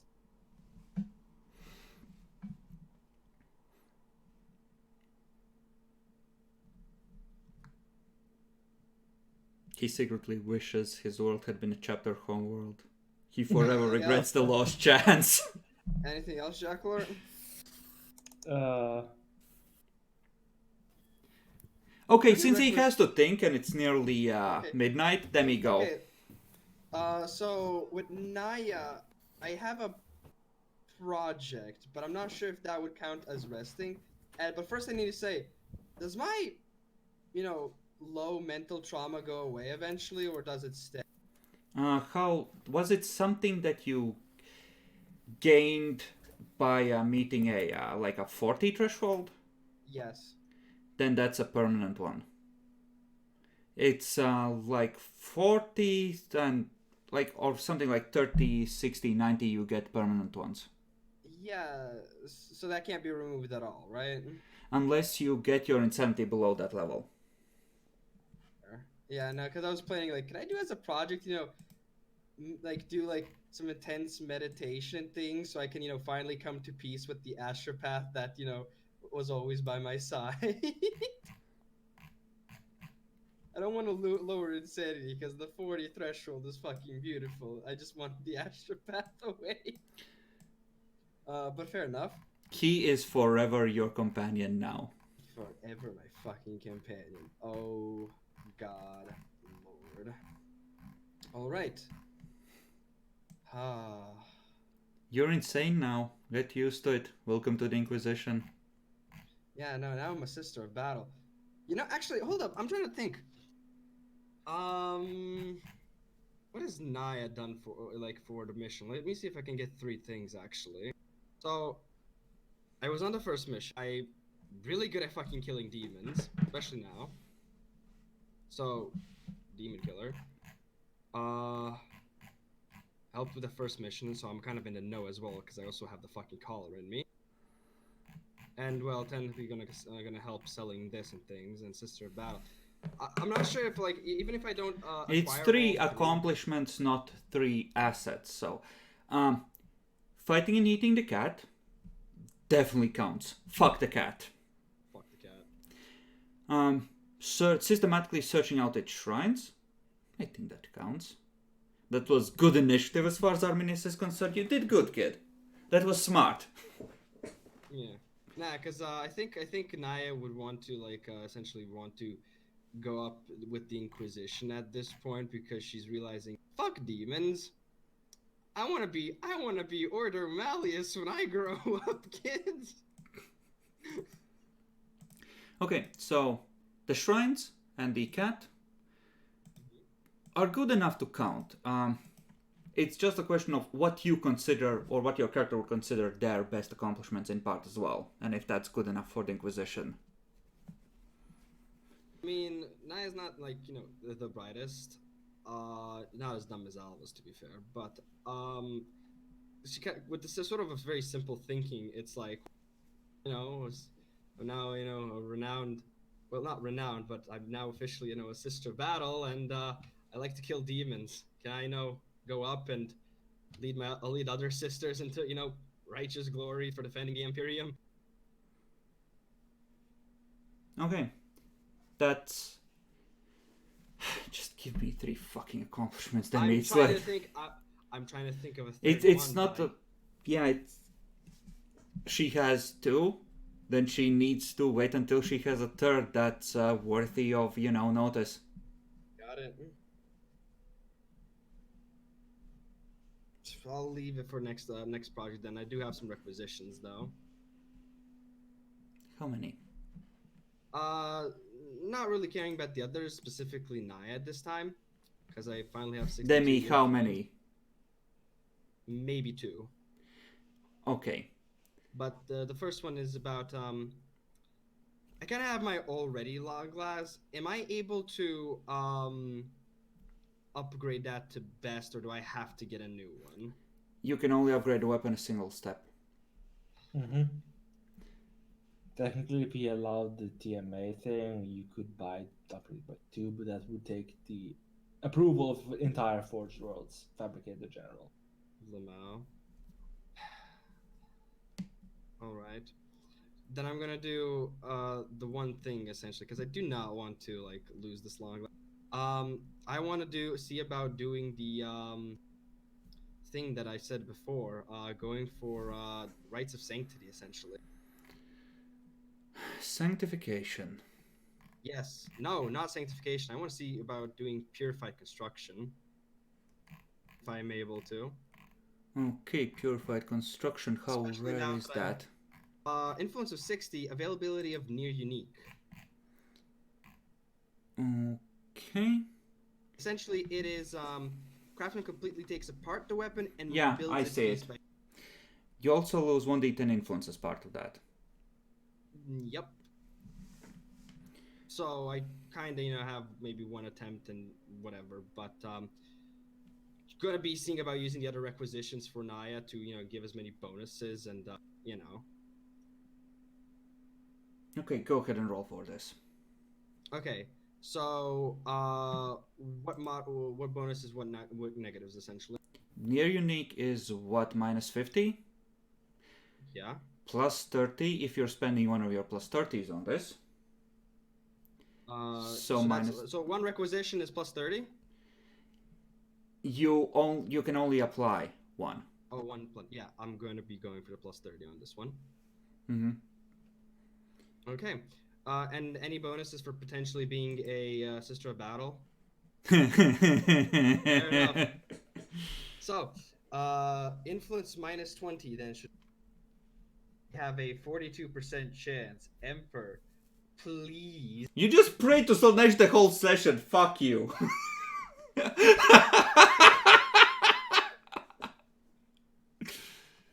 God damn it. The Emperor has a point. Missing 2. God damn it. F You indeed. could. I'm not gonna allow you to use the Arminius fate points for this. Okie dokie. So I lose. Well, it's not luckily above my fellowship bonus, but I still lose 1d10 influence. Or does that happen when I complete it? Oh, Christ, it's late to be making such rulings. I would say it happens when you make it. Okay, so, Demi, tell us, what part of the info dump was your favorite part? I don't remember most of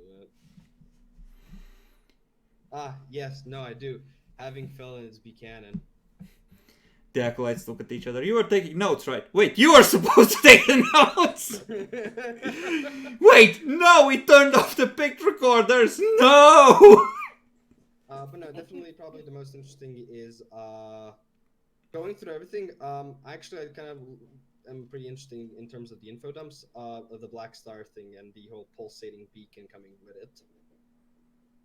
I see. The main Just basically storyline very unfolds. Interesting. Alright. And I'm not gonna ask what your characters feel about this because there's just heresy happening everywhere. How do you feel about the new project system? Functional. Compared to the previous shit? I mean, it's not. It's a little bit better since we kind of have a lot more things to do, especially because we're waiting for a long time. So, more things to do never is. Jack Lore. I like the part where we were managing to get a hold of the different planets and getting an idea on what we're going to be facing. Adamantium veins. I meant the planets that we were looking at going to, I see. like the beacons and such, and the shipyard.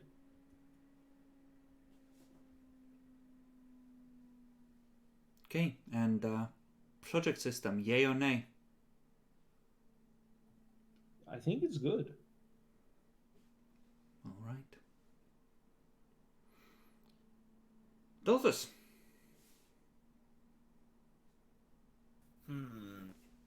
What do I think of the session?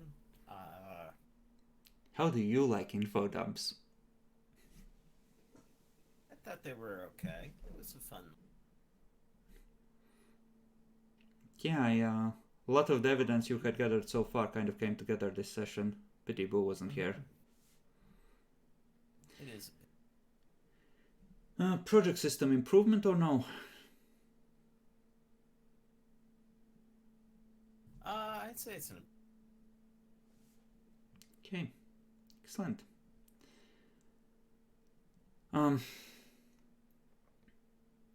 Okay. Well,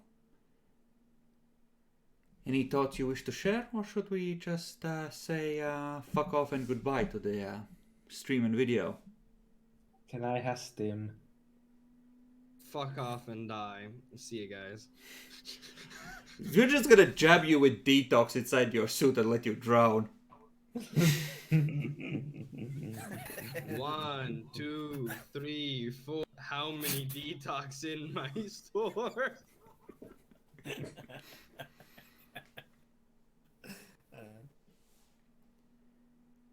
Okay. Well then. Goodbye everyone, I suppose. See you this weekend. Bye.